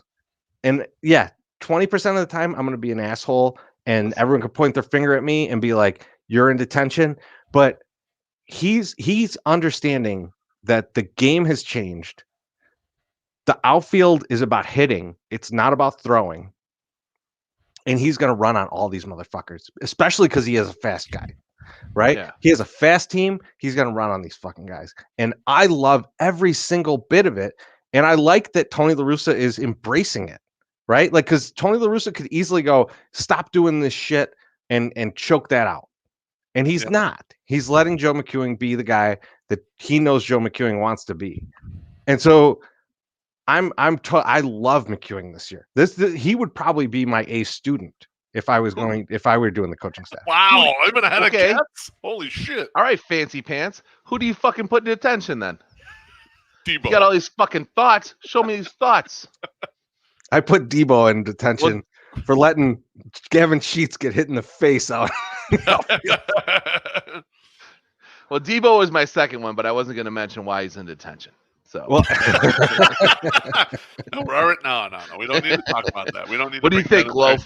What I think is, I think your grade's probably a little too high, but I don't mind it because I think a lot of what's happening this year is kind of dedicated to the starting pitchers coming through, and you had guys who were good, terrific guys. When the White Sox, and I'll get into this in the next section, when the White Sox acquired Lance Lynn, it was like we desperately needed that guy, right? We needed that guy to come in there. We were not expecting, the improvements from Dylan Cease. I know Dylan Cease is still not the guy a lot of people think he can be, but he's been good. And then obviously Carlos Rodon turning into an ace overnight. It's hard to bifurcate, like you were talking about. It's hard to how much is Rodon, how much is Ethan Katz. What the difference between the two? How much, how to break that apart. But you're still getting the results, all right? I kind of get that there. With Tony, it's interesting. Treasy and I got into a fucking shouting match on the only Twitter spaces that the 108 has done, where we had White Sox Dave on there with us, and we invited Shane Reardon up. And Shane Reardon was getting very hyperbolic about some move that he made, and talking about how this is like indicative of the season and all this shit. The guy's terrible. And Treasy and I's main point was we didn't know anything yet, and let's give this guy time to kind of learn the roster. I'm always reticent to give kind of large-scale prognostications about managers because we can only kind of see the shit between 7 and 10 o'clock, right? The moves they're making. And even with that, the amount of data that we have, we think we're dangerous. But even in the Ricky era, I tore apart several things that people killed on Twitter, and I was like, oh, wait a second. You're not quite right about that if you really kind of dig into it. And so I think sometimes we look at these decisions as like, oh, yeah, we've got the advanced numbers, so we know exactly what's going on. But we don't know really what's going on. And we don't have the depth of numbers that they have in the dugout. We don't have the information on players that are injured or any other things that are going on with the players' emotional states or whatever. Mental health's a big thing right now. One guy's feeling good, maybe another guy's not feeling as good, and you don't want to put him in the spot. There's a lot more that goes into it, so it makes it tougher for me to differentiate what's what. So my feeling on Tony so far is that in the beginning of the year, he was filling out the roster. He made some clear mistakes, some things that were like, oh, I would not have done that with this team. And as we've gotten along, he's making a lot less of those. You don't hear the all that shit. And I think a lot of it was just him finding out what he thinks these guys can do. You can look at numbers on a page, but it's also being there with them and seeing, okay, how do they react to that situation? It was a person, they failed, but were they comfortable in that spot? Like, did they understand? Could they get the job done in that spot? I think there's some of that interpersonal learning that we don't know. We can't handicap it. And that's why it makes it so tough being someone trying to figure out what's going on there. So I think he's doing an okay job. If I were giving Tony a grade by himself, it'd probably be like a C, maybe a B- or something, somewhere in that range right there. But I can't disagree with your overall grade, because they're squeezing the most they can out of these players, basically. I think that what you're saying, yeah, you're getting used to the players, but I think it's partially that, but I also think it's partially getting back into being a manager at a major league level. Right. Like, I mean, we're just like, oh, it's just fucking simple, bro. Just get out there and do the damn thing, figure it out, But then, as soon as something goes wrong or something is not right, we're like, you're a fucking idiot. Like, why don't you know this? Like, why don't you know the dumbass rule of the runner on second base that's just been instituted like a year ago, like for 7 innings, it's a very esoteric rule. And odd. Joe, I am not pro TLR, okay? Or Cosby, God damn it. What the hell's wrong with you? How dare you? Yeah, no, I think that Josh said something nice there too, like Frank Machino, like, yeah, See, I think Menachino is fine because you've got guys like Billy Hamilton and Brian Goodwin and these other guys where a little tweak could help them, right? Yeah. Like where you're righting the wrongs of many years for these guys that have trouble hitting, and he's putting together the hitting program too, right? Like this is not his first year. The hitting program is his in the minor leagues. These guys are coming up through the minors and they're hitting. So I'm not hating on Menachino. I agree with Jimmy. The training staff, what the fuck, man? Look, all these strains and shit that I'm seeing, like I don't love it.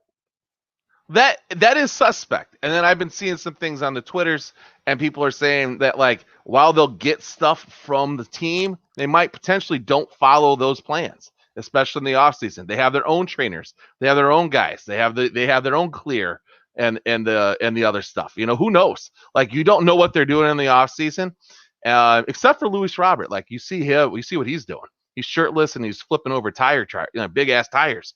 But I just don't, you don't know. Like, they could be following, they could not be. Maybe it's time to tighten it up. Who knows? So we got one more section left here. Yep. This is for beef. Front office. Give it to us. I'm waiting for this. I'm gonna give it to you. I was not disappointed with my Sox summer. I hope you guys aren't disappointed with me here. I think the off season coming into this season was a nice one for the White Sox. Ethan Katz was a great acquisition. I'm going to put that on the front office. I feel that's a little more front office acquisition than maybe Tony was in that spot. I love the Lance Lynn trade. I know a lot of people were apprehensive about trading 6 years of Dane Dunning for Lance Lynn. I'm not. When you're in the competitive window, you fucking go and trade and you get a better player for right goddamn now. And I wish they would even do more of it, or I hope that they continue to do more of it. Liam Hendricks has been good. He's been worth the money. And we've needed him more than I thought we needed him. Yeah. Right. So at the time I was like, not crazy about and usually too, when you spend a lot of money on a reliever, it never goes well. Because it's tough to handicap the relievers, like we saw with the rest of the bullpen. It was tough to handicap that Cody Hoyer would be so bad, and Matt Foster and all these guys, But you still have Zach Collins basically giving you replacement level work in there. You had a terrible signing with Adam Eaton. I mean, Brian Goodwin you could have gotten basically for free and would have been a better signing than him. I mean, that's how bad Adam Eaton was, and you end up having to DFA him.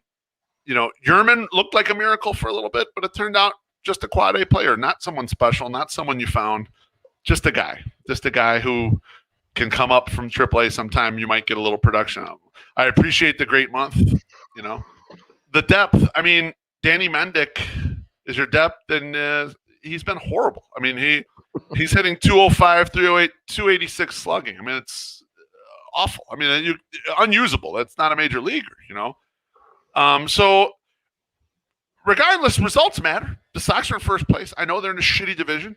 That's okay. Beat who's ever on your fucking schedule there. I mean, that's fine. I'm going to give the group a B in the front office. I think they've done an adequate job, and I think they've found guys on the scrap heap, and I think they're kind of getting a little bit lucky with some of these guys. You're getting lucky that you're getting you got production like out of Jake Lamb. You got that ridiculous month out of Yerman, who's not a real guy. I think in the first 3 months of the season, they got lucky. The team's gotten lucky with health with the starting pitchers tremendously. As much as we could bellyache the bad luck on the position players, the pitchers have been really fucking healthy. So I'm going to give that group a B.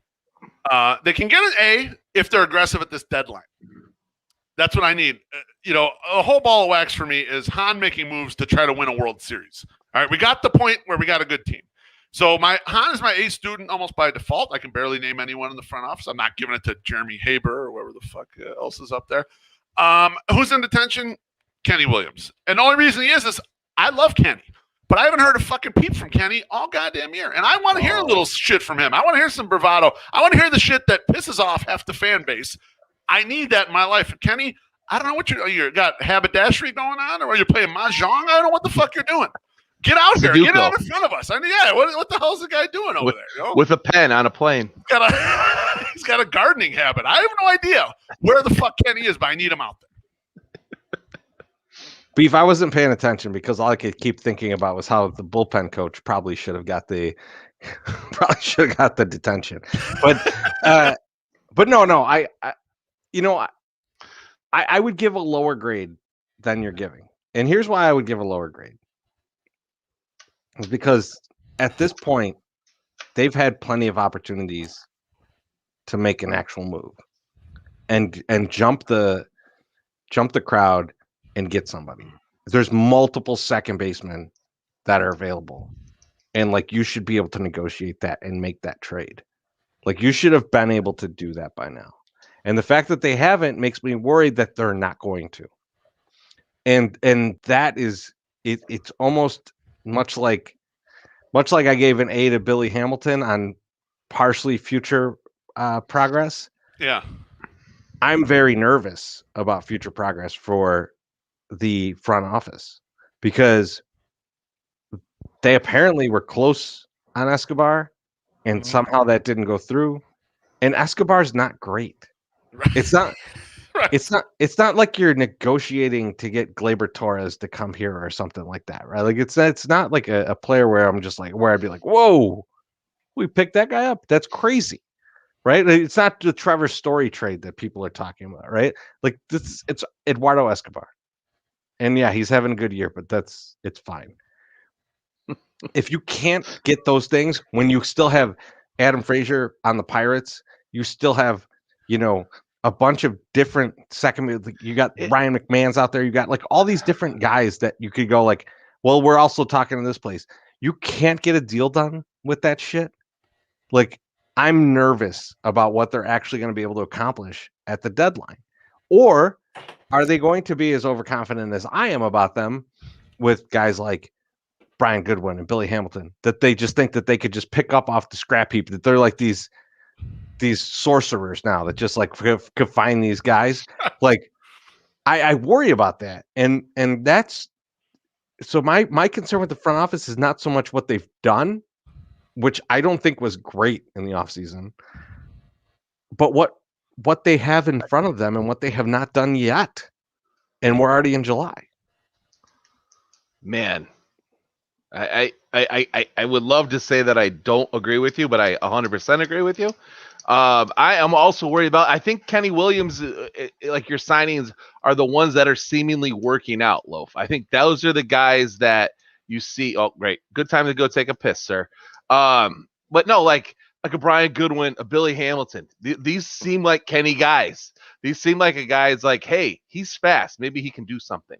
The front office signing is your Adam Eaton.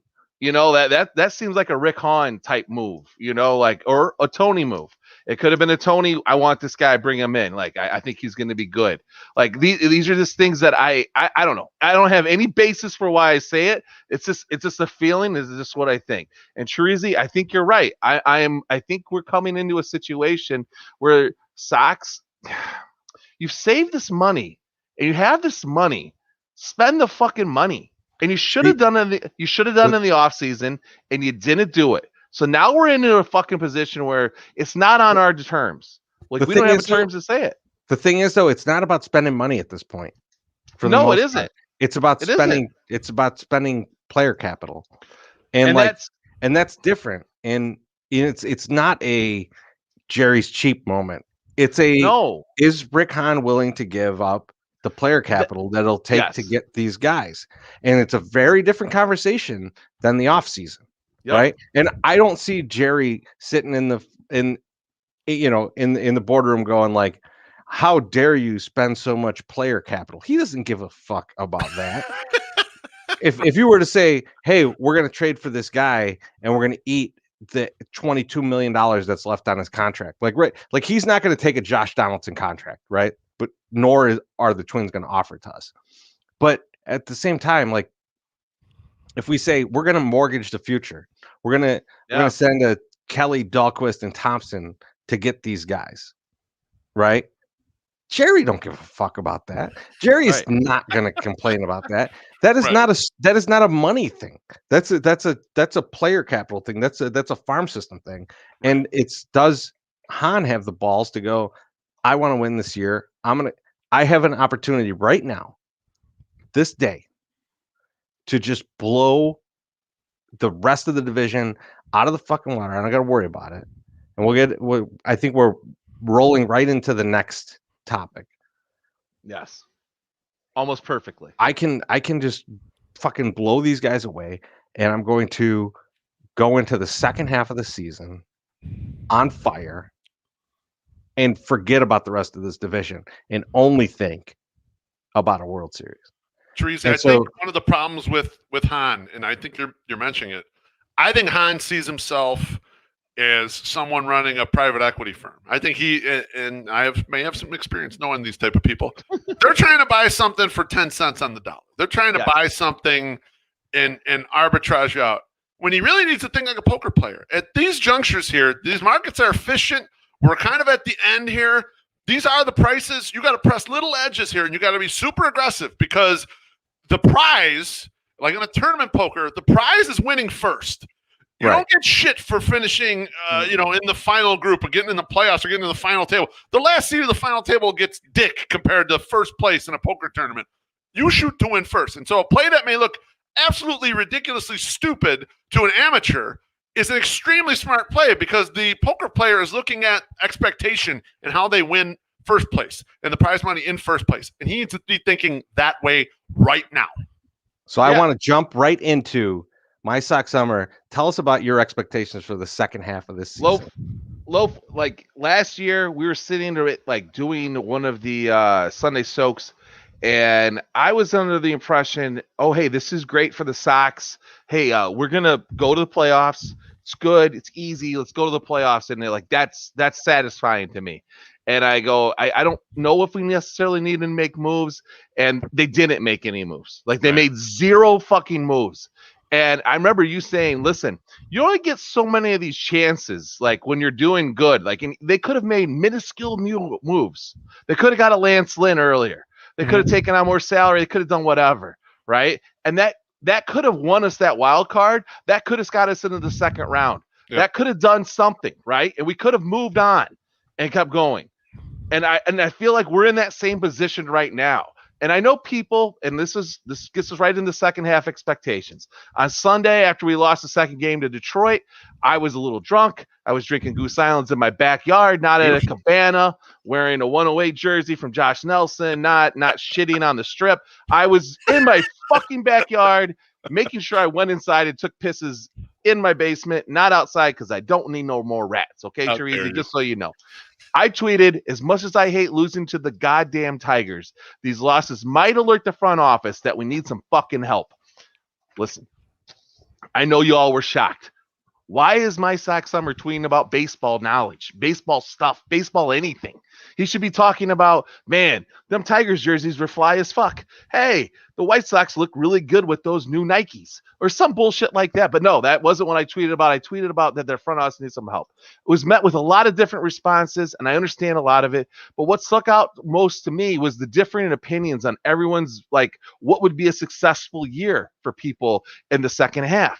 Yes, I feel like we should win our division, but I feel like that's not what we should be focused on. Like, the division seems like a foregone conclusion. We are going to win it because the AL Central is dog shit.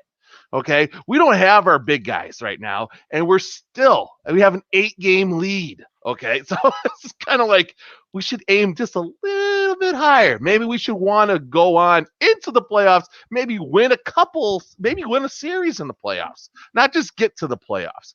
So I think a lot of our fans are in a rebuilding mindset right now. They're looking at this window and they're like, it's not fully open. It's just a little bit open. No, motherfucker, that window's wide the fuck open. Like it can't get any wider open. We're in the thick of it right now. If we do not, we can't sit around and protect some asset that might pan out. I like Jake Berger. I like the idea of Jake Berger becoming something good. But if somebody wants to take him, like the Pirates for something, get him in a Frazier or whatever the fuck, fucking do it. Get rid of him. We don't need him. Like, we need somebody that can do something now, not in 3 years.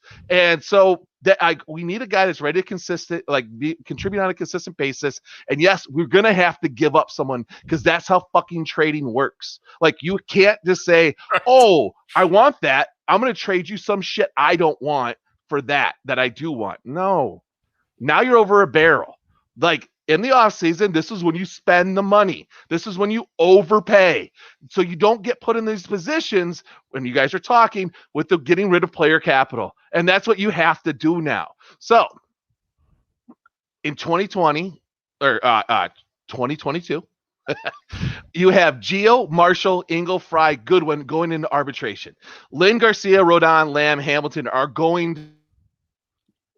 Yeah, they're free agents. They're free agents. Yeah. They're free agents, okay? Your base of Dallas, Yasmani, Yohan, and Hendricks, Tim Anderson, Eloy, and Luis are all locked up at Bummer, are all locked up till 2023.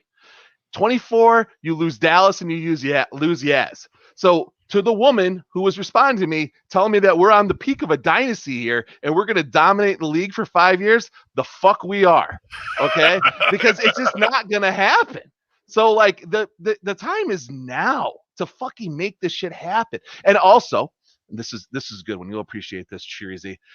I don't think, as the Sones say, time is on our side. Not to mention all the guys who go in RBers in 2023, which include Kopech, Madrigal, and Cease. So, like, this is it. Like, you need to go out and make a fucking move. Like, and I don't know how you do it. I know it's hard.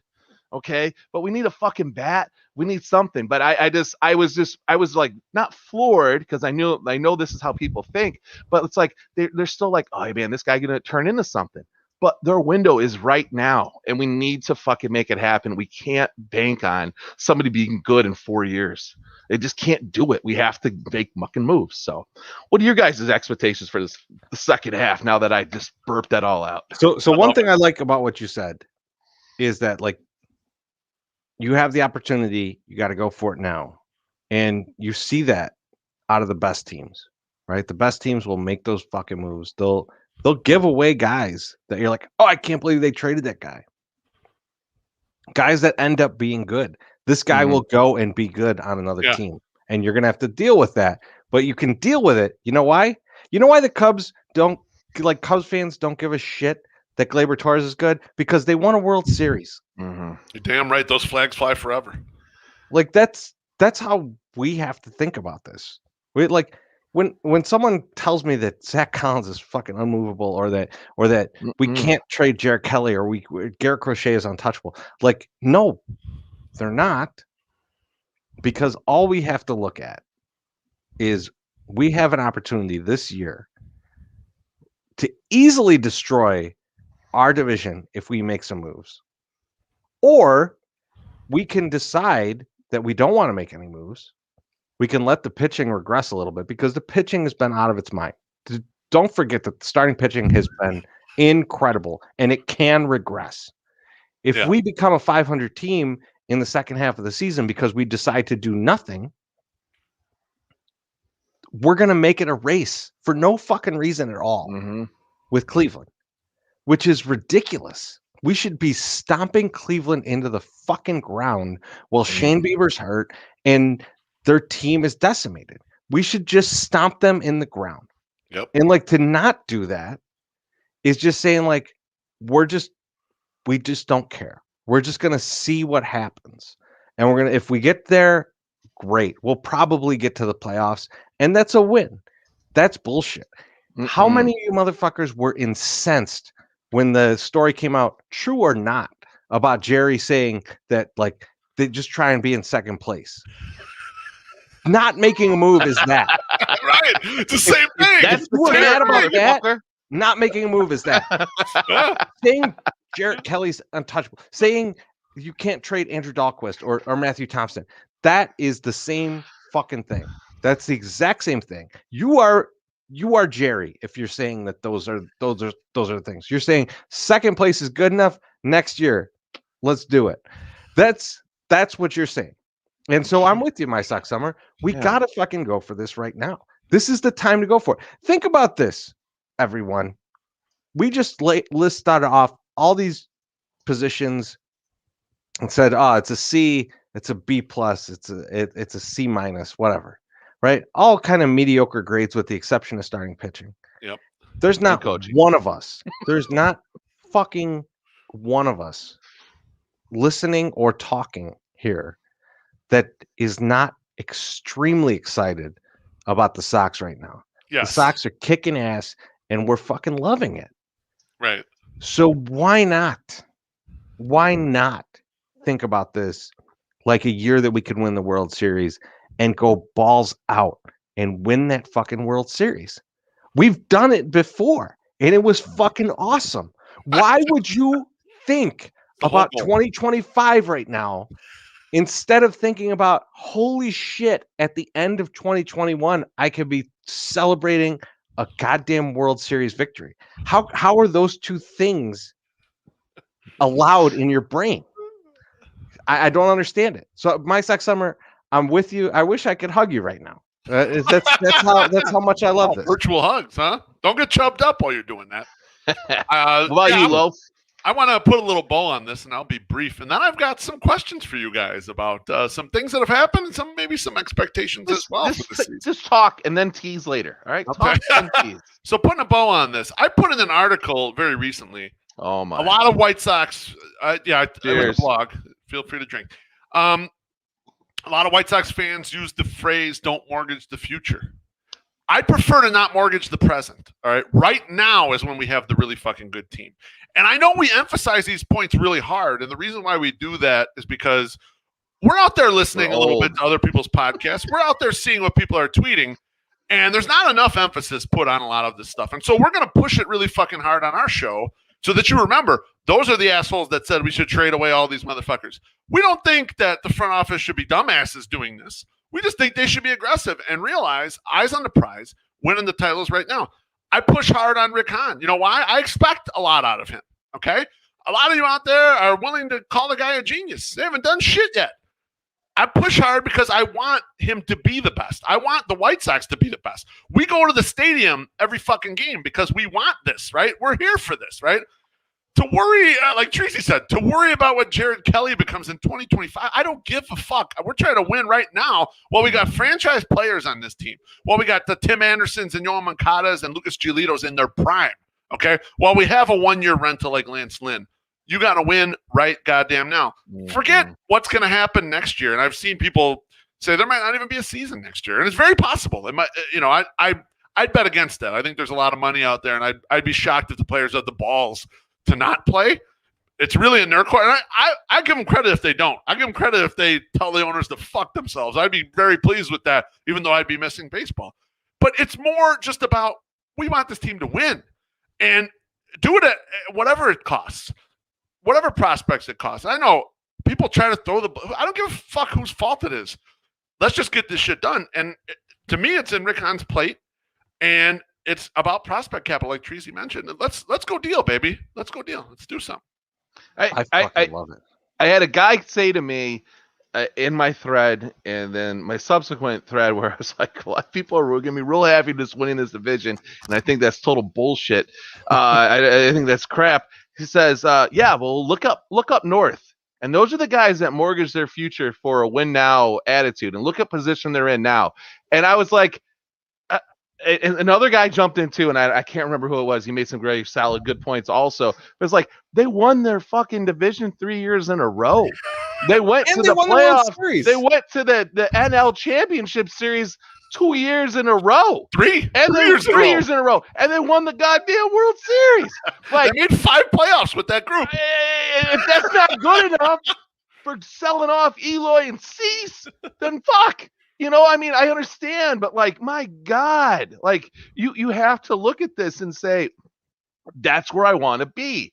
And you can't think, oh, well, we might suck now. But you know what? The Cubs wouldn't even be sucking now if they would open up fucking old man Ricketts' wallet and just extended these motherfuckers and paid them some money. You didn't have to trade you Darvish. Right. Like it didn't have to happen. Nothing had happened. If he didn't want to be a real estate developer, if he would have just focused on putting the money back into the team instead of being a hotel guy or a real estate developer, then it would have been fine. They'd still be winning it. We'd win in this fucking division right now. It's ridiculous. The division we were just talking about where we can't trade with because it's so fucking bunched up. Yeah, they'd be winning that division with you Darvish on that team. It's what they need so badly. Or extending some of these, like extending Chris Bryant. Maybe he wouldn't fucking hate you so much. I mean, he's been really good anyways. And the Cubs, like their timeline and what they did, everyone's like, dynasty. This is going to be a good team. This is going to be good for years to come. And they weren't. Because baseball is not like that. Baseball makes you its bitch. You don't make baseball your bitch. Like you can't. It's not as easy to get over like an NBA or most recently the NHL with the fucking team in Florida winning a goddamn Stanley Cup 2 years in a row. For Christ's sake, I don't understand that shit. But my God, if you had the run that the Cubs did, and we're at this point right now, and Rick Hahn said, you know what, it worked before. It's going to work again. We're going to start the rebuild. We'd be all in on it. Sure. Oh yes. Yes, we would. I don't give a shit. Like if 2024 the Sox go, well, hey, we won the World Series. We've been to the playoffs ever since, but it's time, we're going to rebuild this shit. We would go through another one. We survived the last one. It was kind of fun. And I think for us it was, yeah. I think we would embrace it. You know why? Because they won it. Now, if next year Rick Hahn's like, time to rebuild again, and we didn't win it, we'd be like, we'd have the fucking torches and pitchforks out in the street, and we'd just be like going Scabby the Rat. This Scabby the Rat would be blown up outside of guaranteed rate. My Sox Summer. This whole line of thought here, especially about the fans, leads into my first question that I've got for you guys. Bring it. And that question is this: do you think White Sox fans have imposter syndrome, or do we believe we're not good enough to win a title? Like we don't fucking deserve it. And the reason I'm asking is because you see all the people defending when they don't make a move. We don't want to mortgage the future. Are we scared? Do we got imposter syndrome? We just don't. We don't deserve it. It's not like we don't want to mortgage the future. Sometimes it's also that guy's not worth that. That guy doesn't deserve that contract. And I think we're imposters? No. I think what happens is there's some loud voices that show up of guys that don't really understand baseball or don't watch baseball, or not a hardcore baseball person, right? Like you got guys that have opinions on everything and every sport, every this, every that, right? And it's like, I'm only going to take one of your shit seriously. And if it's going to be a Sox thing, then okay, then I'm going to look at that and I'm going to judge you on that. Like you can't just say, oh, well, I do this and that. So yeah, it's whatever. And I'm not talking about anybody specific, by the way. I'm a little drunk, a little whiskey. But I am saying this, and I think that it's not, no, they are not, they're not imposters, but I just don't think they understand the bigger picture and don't see a bigger picture, or think they are seeing a bigger picture, but that's just not the case. And I would have included myself in that thing too. And I led with that when we talked about the second half expectations. I was like, no, it's be great. We'll get into playoffs and then next year. But then I saw, like, listen, if we would have made just little tweaks, little moves, we could have been even better. And then we could have been even better this year because we would have had that experience from last year. And so there's no reason not to build on that. So no, I don't think it's imposters. I think it's just ignorance. Beef, I disagree on imposter. I will say what it is halo effect. Okay. I think that when the rebuild started, it got off to a hot start. With you traded Sale, but you got Moncada and Kopech back, right? Mm-hmm. and Luis Basabe, and then you traded Quintana for Eloy and Cease, right? You traded Eaton for fucking Giolito, Lopez, and Dunning, right? Like the trades that Han made up front on the rebuild were very impressive. Yeah, they were outstanding. But that doesn't mean he could do all the other things well.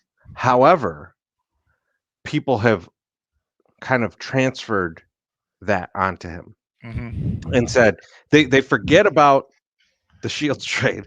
They move on to this and they go, okay, well, he did all these things right. The rebuild's in his hands. He knows what he's doing. Don't worry about it.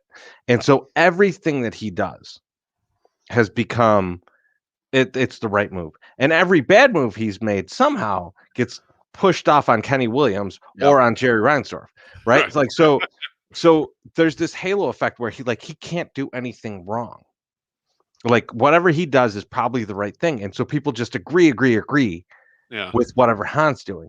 And that's more the problem than it is an imposter effect where we don't believe we can actually win.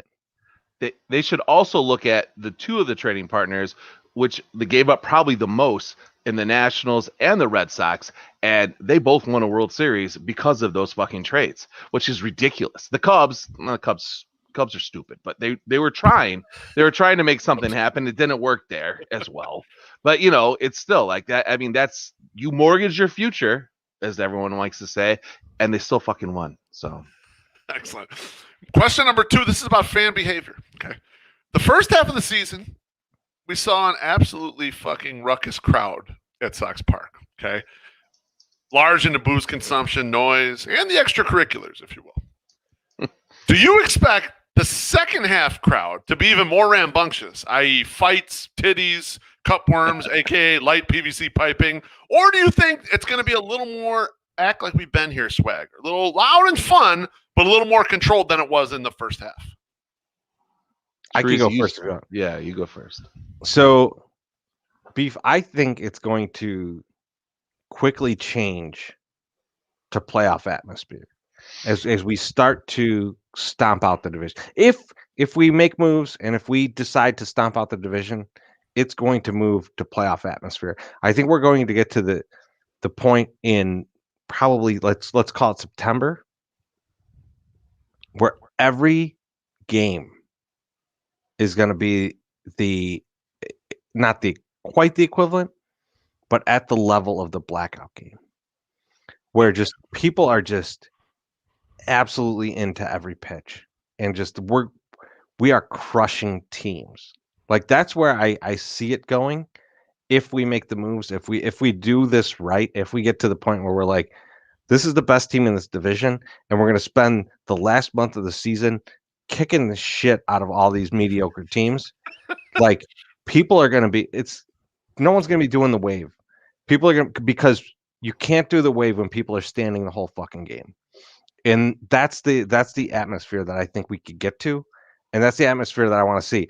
As much as I hate standing, I will stand all game if we're going to kick the shit out of it. We're going to score 14 runs. I'm going to stand all game. I think you're right. I think you're going to get a more refined fan. I think you're going to get a fan that starts to get more focused. Right now, you got the Johnny-come-latelys, the guys that have been sitting in their house waiting to get out, get a little nuts, get a little crazy, and I hope that dissipates a little bit. But I still want to be crushing 15 beers on a fucking Wednesday night, watching like this literally bending the Twins over. Like that it's just fun. It was not. I mean, winning big against teams that division rivals like that is just a fun time. Watching Shane Bieber getting effed up by our order is like fun. Like it's like we've waited for this. We watch our guys get fucked up for so many years. Now that we're in a position to fuck somebody else, it's like it's beautiful, and you have to take it in with like 15 Goose Islands. I love it. I love it. This is my last question, and we'll be able to move on to maybe the last segment. I want you guys to pick one. Was Andrew Vaughn more overloved by fans for his average first half performance, or was Lurie Garcia overscorned by fans for his average-ish first half performance? I will say Vaughn. And I think you guys know that I'm not a Lurie fan. I'll say Vaughn. He was overloved because he played a non-difficult position okay. And like I think kind of people fawned over that. And I get it. Like the guy, I appreciate what he's done. Like that's not his position. Yeah. He went out and learned it. He did a fine job. He hit a little bit. And I will say he hit a little bit. All right. The hitting came recently. It was more slow to consistent. start. Yeah. All right. The Put it consistency together. Yep. has come recently. So I will say that it was Vaughn, but at the same time, moving forward, I'm going to love Vaughn more than I'm going to love Lurie. Don't that. MSS. Yeah, I mean, same. I don't think that. I just find it hard to judge Larry or Lurie as like at a level that would encourage like bad things. Like he's a replacement player. He's a utility infielder, outfielder. That's who he is. He's not supposed to be anything special. He's not supposed to be starting. He's not supposed to be somebody that we've counting on to get a hit. So it's like, yeah, I'm gonna have to go with Vaughn also, just because he is supposed to be the guy that's supposed to be hitting. He is the guy that's supposed to be doing this. So like, and I disagree to a certain extent with Treasy that like, oh, it's an easy position, blah, blah, blah. But it's still hard. I mean, you still got to figure it out. But like, right, he's a Major League Baseball player. He should be able to fucking figure it out, for God's sakes, you know? So, yeah. That's it. All right. So, you ready? I think it's time for you to do a little ad read here. Let's do it. Hey, head over to our shop and hook yourself up with the My Sock Summer Package. Hat, tank top, shipped to your door for only $35. Get right for the summer with a dope tank top and a trucker hat featuring the very colorful and geometric From the 108. Better when you wear it, and if it doesn't, Beef Loaf will buy you a beer. So go up to FromThe108.com, click on the merch shop ad in the corner, and order one up. Sizes are limited. Order today. Now, Treasy, drop that graphic. Our guy, Nick Capitan, over there at Sox front office. Okay, he's a ticket guy. He's our ticket guy. He's our 108 guy. He gave me a big bag of stuff. And he's like, hey, I know you guys like Daniel Palka. So here's some Daniel Palka stuff. We don't want hanging around the office no more. Oh, I love it. I was like, this is fantastic. I'm not going to tell you everything that we got. Mostly because I'm going to keep some of it, and I don't want to get yelled at because I kept it. No, I'm kidding. So respect. Whoever buys and who's ever bought, yes, even you assholes that already bought the My Sock Summer Package, you are entered to the end of July to potentially win one of these three, maybe two. I don't know. We'll see how many people buy them. Daniel Palka autographed White Sox caps. MLB authenticated, straight from the White Sox, baby. Yeah. I got 3 of these bad boys. They're 7 1/4. You know, so hey, you order up this package. I'm putting your name in there. One of you motherfuckers is winning this. And if you've already ordered it, or you picked it up like that cheap Australian motherfucker Jason Hosking, you're still entered into the goddamn contest. You could potentially win a Daniel Palka hat. So I'm not going to screw the people that already like ventured out and bought this tank top. Like I said earlier, I started wearing one this summer or this last weekend. It's fantabulous. People like respect you more. Your day is a hell of a lot better. And even if they don't have the shit you need at Home Depot, it's still a great time. So yeah, so get over there to our ad, get over to our website, order that shit up. I will send it out. We have limited sizes, but if you are 2X or 3X or a medium as a guy, get over there. Women, we have all their sizes. So just get there and get your hat and your tank top. Give the guy the hat. If you're a lady that doesn't like hats, give it to your guy. You wear the tank top, and he'll thank us later because those tank tops are sexy. So, that's it. We're over 2.5 hours, but you know what? Fuck that. We're gonna keep going because let's go, baby. Let's go. I was on the plane home from Vegas, and I had an idea, and I messaged Beef, who was 6 feet away from me on a plane. The other side, though. It's on the other side. And I said, you know what? We didn't talk anything about all the sticky stuff, and I don't want to because I think it's stupid. But However, let's have a sticky things draft. yes. That sounds like a good And idea. Beef said, let's do it. And so here's the order we're going to go. My Sock Summer is going to be up number all right. 1. Yes. Got the Then heat Beef, on it, then baby. me. So MSS, Beef, me. That sounded weird. MSS, don't beef me. Go ahead and beef him. I suggest it. All right. Sticky stuff draft.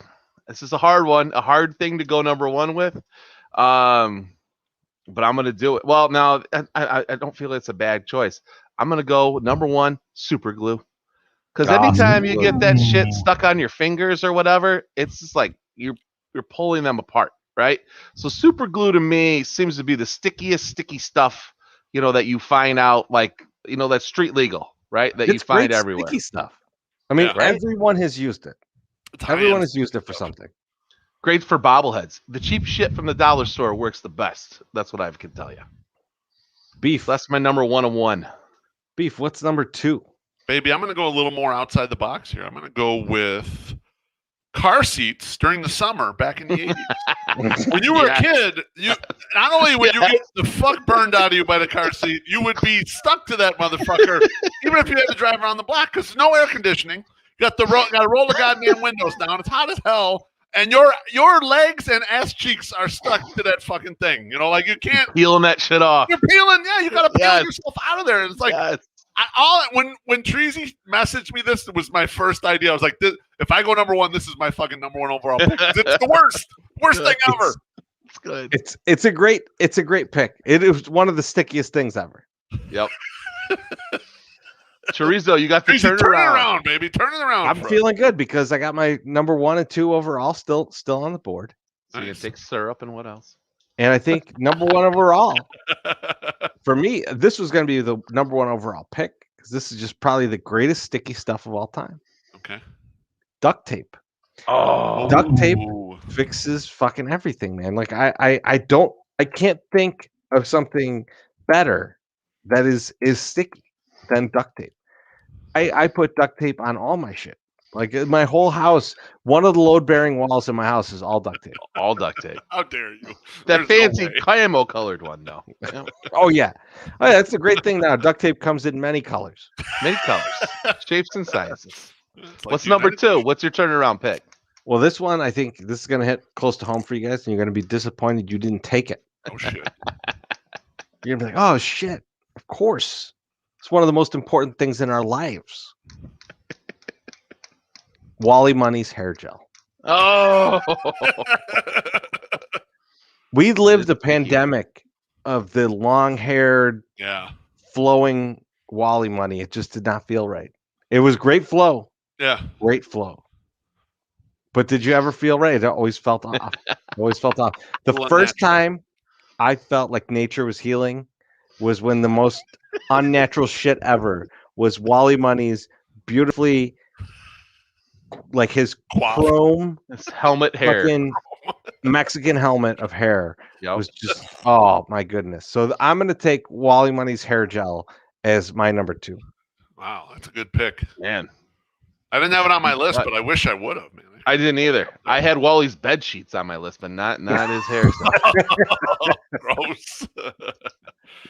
All right, my number 2 pick is to me. I think it's obvious, and maybe it's a little overdrafted in the second round, but boogers. Boogers are sticky as fuck. And you ever pick your nose and you're trying to like be sly about Get it off. You try to flick it, but it doesn't go anywhere. It's still there, and you're like, fuck, I gotta find a concrete wall to rub it off on. I can't get rid of this goddamn thing. It's just, and then it's worse when you pick one that's a stringy, like a long one that's like, god damn, man, it's rubber band. You're just pulling out of your nose like a magic trick. Exactly.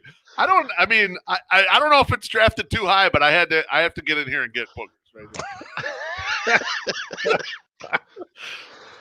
All right. Well, my Sock Summer, you got to turn around. You got to follow the boogers. I got to follow boogers.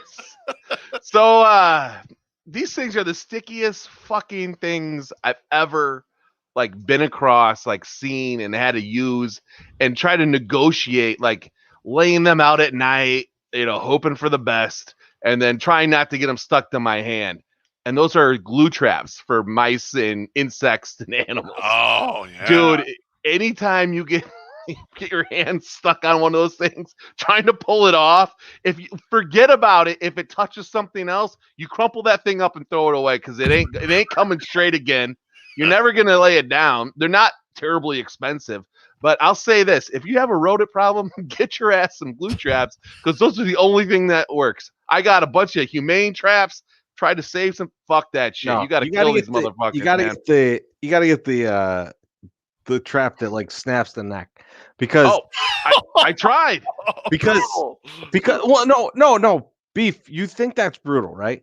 And you think that the glue trap is humane, right? No, but the glue trap is like dying in quicksand or some bullshit. So the glue trap, here's the problem with the glue trap, right? I had back in the day, me and Cornsy were living in this apartment, and I could hear these motherfuckers crittering around, and then like all of a sudden the rice bag is open and shit. And so I put some glue traps down and I caught this mouse, right? It's a little fucking mouse. So like, and I have two options. It's fucking February, right? I have two options. I have throw it in the garbage, let this motherfucker freeze to death, or put it in a plastic bag and smash this thing to death. Yeah. I'd rather let the trap do it. Like I don't want to be a part. I don't want to be so much of a part of it. I want to be like an accident. Oh, I didn't realize that would cut your head off. Like I don't want to be so involved in it. I don't have that bloodlust to be involved in that. So fuck your glue traps. That's what I'm trying to say. So go ahead with your next bit. As a guy with no kids, yourself. Yes, you can have those fucking traps hanging around your house. I can't have that with a 2-year-old, 3-year-old walking around. What's that? Then break I got your finger in those. Don't even have a goddamn finger. So, no, that's why I only have 9 toes. I have to have. So I was thinking of things like along the same lines as the booger. A lot of things, same lines around the boogers of things that like just in general that are just sticky. And I'm gonna go. Feels like it's up there, probably maybe a little bit too high, but I don't know. Fuck it. Anything my 3-year-old hands me is the stickiest thing I've ever touched. Like anything she goes, hey, and I'm like, I touch it. I'm like, what the fuck is going on here? Like you just can't. You cannot like. I don't know. I was like, where did this come from? Let me wash this and give it back to you. Usually is what I say. Like they have sunglasses that they just got. I mean, she just gave me her sunglasses this afternoon when we were running down the street. And she's in her pajamas and she's like, Dad. And I was like, okay. God, what is this? So yes, it's anything my 3-year-old hands me goes on as my turnaround pick. This is the kind of answer I was looking for.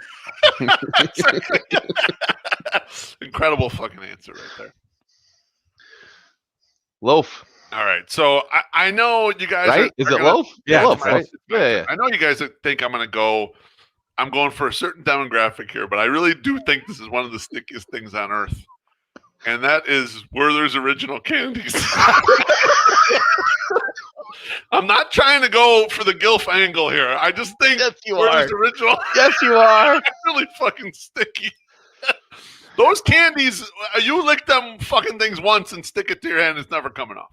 That's how sticky those fucking things are. Werther's Original.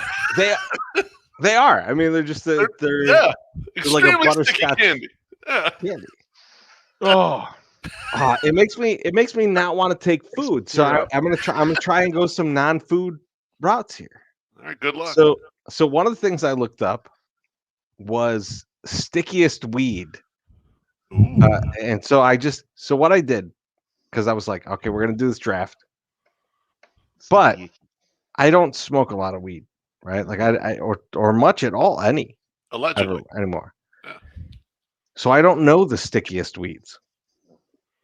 So I just looked them up, and then I thought, okay, I'm gonna do my notes like 2 days later, whichever one I remember, I like I'm gonna put.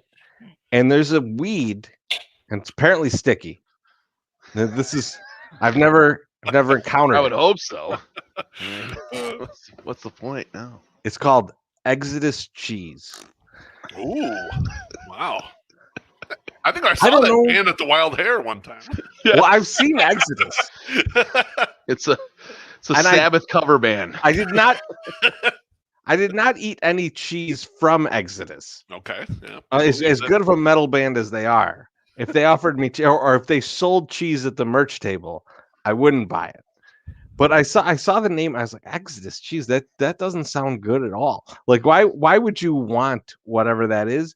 But people apparently love it and smoke it, and apparently it's sticky. So it's the stickiest of the icky that I can remember. So I'm gonna go Exodus cheese with that pick. It's the stickiest of the icky. It was originated in southern England sometime during the late 80s. Said to be grown from a packet of Sensei seeds, skunk number 1. It is known for its high yields, potency, a distinct, overwhelmingly strong cheese-like odor. So, from the guy that Wow. like smells like a sharp cheddar. cheese? Yeah. Oh my That's your goodness. fucking band. That's your You lined jam, that bro. up well, I love that. Perfect. So I have two that I'm deciding between right now. And one is, I think, the better sticky thing. But the second, I think, is the stickier thing. Ooh. And probably plays more to this crowd. So I'm going to go with it. Glitter from a stripper. Oh, I'm going to say that How dare you? glitter in general is far too sticky. But I will say that I'm going to go stripper glitter for Stripper glitter. my last pick. No, it sticks to you, but it's not inherently sticky. You know what? Marriages have ended over its stickiness. I understand that, but like, no one's ever like, "Oh fuck, I got glitter on me. Now I'm stuck to this wall." No, but No, they've, but you're they've thinking said, about it the "Why wrong is this way, I think." stuck to me?" Yeah. Yeah, Like, no, you I can get get it that. off. this, Like, you do this like sand at the beach, and that glitter is still somehow on your arm. Yeah, man, nothing a shower can't. Subtle, but it's a good call. I love it. Nice. All right. Don't act like a shower will get rid of that. Your shame lives on with that glitter. I saw someone uses a loofah, so that's how he. I am aloof. Yeah. I'm aloof with an aloofa. All right, my last pick. I mean, I could have picked this in the second round. I think 'cause it's such a good pick. I saved it till the end because I knew you bozos wouldn't pick it. Something that's really sticky are 108 bits. Like 108ing, with the exception of So Choice, because that bit sucks and it never stuck. You suck. So, 108 bits are sticky as fuck. Taking a picture of the goddamn foul pole is one of the dumbest things I've ever done. And people tweet me pictures of foul poles from everywhere. Every fucking As they ballpark should. around. Just holes. It's a sticky ass bit, and a lot of the 108 bits are very fucking sticky. So I go 108 bits. So the last two picks have been about poles. Okay, good. Yeah. My Sock Summer, close it out. I'm just impressed that Loaf can self-promote even in a draft. I love it. I love how he does that. This is another one of my good ideas, so everybody knows my good idea. How dare All you? right, last trip. I think we all have it on our list, and no one used it, so I'm just gonna say it. Motherfucking syrup. Like that Syrup. shit is sticky as For fuck. sure. And plus, I feel like you could have syrup. A Lance Lynn especially could go out and he could smell like syrup, and no one would ever like know the wiser. No one would be like, "Oh, well, it's Lance Lynn. Of course he's eating hot cakes before he comes out and pitches a fucking round." Like, no one's gonna say, "I think Lance probably got some in his beard, and his stick." Perfect fucking thing you can use to get out there, get a little bit more rotation on the ball. Although that hasn't, been a problem for Lance. Maybe Lucas, maybe Lucas can get a little syrup on him. We'll see. All right. Beef, And with dump that, your list. I'll dump right now. I had Affy Tapple, That shit's sticky. I had cotton candy. I know we were trying to stay. Teresa, you're trying to stay from foods, but there's some foods in here. No, it's not trying to stay from foods. Spider webs are sticky as fuck. If you walk through a spider web, horrible. getting that shit off it's like you're on fire trying to get that goddamn thing off. Rubber cement. We used to use that in school. We actually roll rubber cement up. It's not so sticky though. Yeah, that would have been your second booger of the night. I couldn't go all boogers. I couldn't have it all booger list. Full booger draft. Honey is I had honey. Good. Post-it notes. Ooh. Chewing gum. And then leather couches. Leather couches are the worst. I'll never own a leather couch. Horrible. They look nice. Very sticky. You can't sit in them. You get fucking stuck. Yeah, I'd have to peel off of those too out in California. No fucking. My socks summer. What do you got? Pine tree sap, geckos. They can stick all the way up to the thing. Gum on your shoe, not necessarily just regular gum. That you come across, like you can chuck it out the window. Hot gum you stepped in. Yeah, once you step in that shit, that fucking shit's sticky as hell. Yeah. Public transportation, and whatever is under my seat in the car. Like anything I'm going to reach for is more likely gonna be sticky and it's gonna be gross. So yep. So the only thing left I had from the 108 stickers. Oh, because we had mentioned them earlier. I want to make sure we got that in. Good promotion. Pine tar, obviously, 100%, and deodorant. A deodorant, which was probably one of the better sticky things. It's like if you're happy it's sticky. Yeah, you're glad that it sticks on under there. It's nice. So those are the last ones that I had because you guys had a bunch of mine as well. Yeah. Did you have what my 3-year-old gave me too? I did not. That's the best pick of the draft. Ralph, I am not attacking Lucas Giolito. I'm just saying that his spin rate is down. Maybe he needs some syrup. Okay, that's all I'm saying. Maybe eat some cow cakes. Just try it. Have some hot cakes before a game. See what happens. Couldn't hurt. Could help. No. All right, friends. We're almost at the 3-hour mark. We didn't quite make it. A little short. I can't believe we came short tonight because I thought we were going to get well past the 3-hour mark, but we didn't. Yeah. Congrats to us. Congrats to you for listening. And we will talk to you very soon. I will be tweeting from the Twins Tigers game this weekend. That's gonna be awesome. Where I'll be rooting for both teams to lose. So have a good day, night, whenever you're listening to this, and we will talk to you very soon. Peace.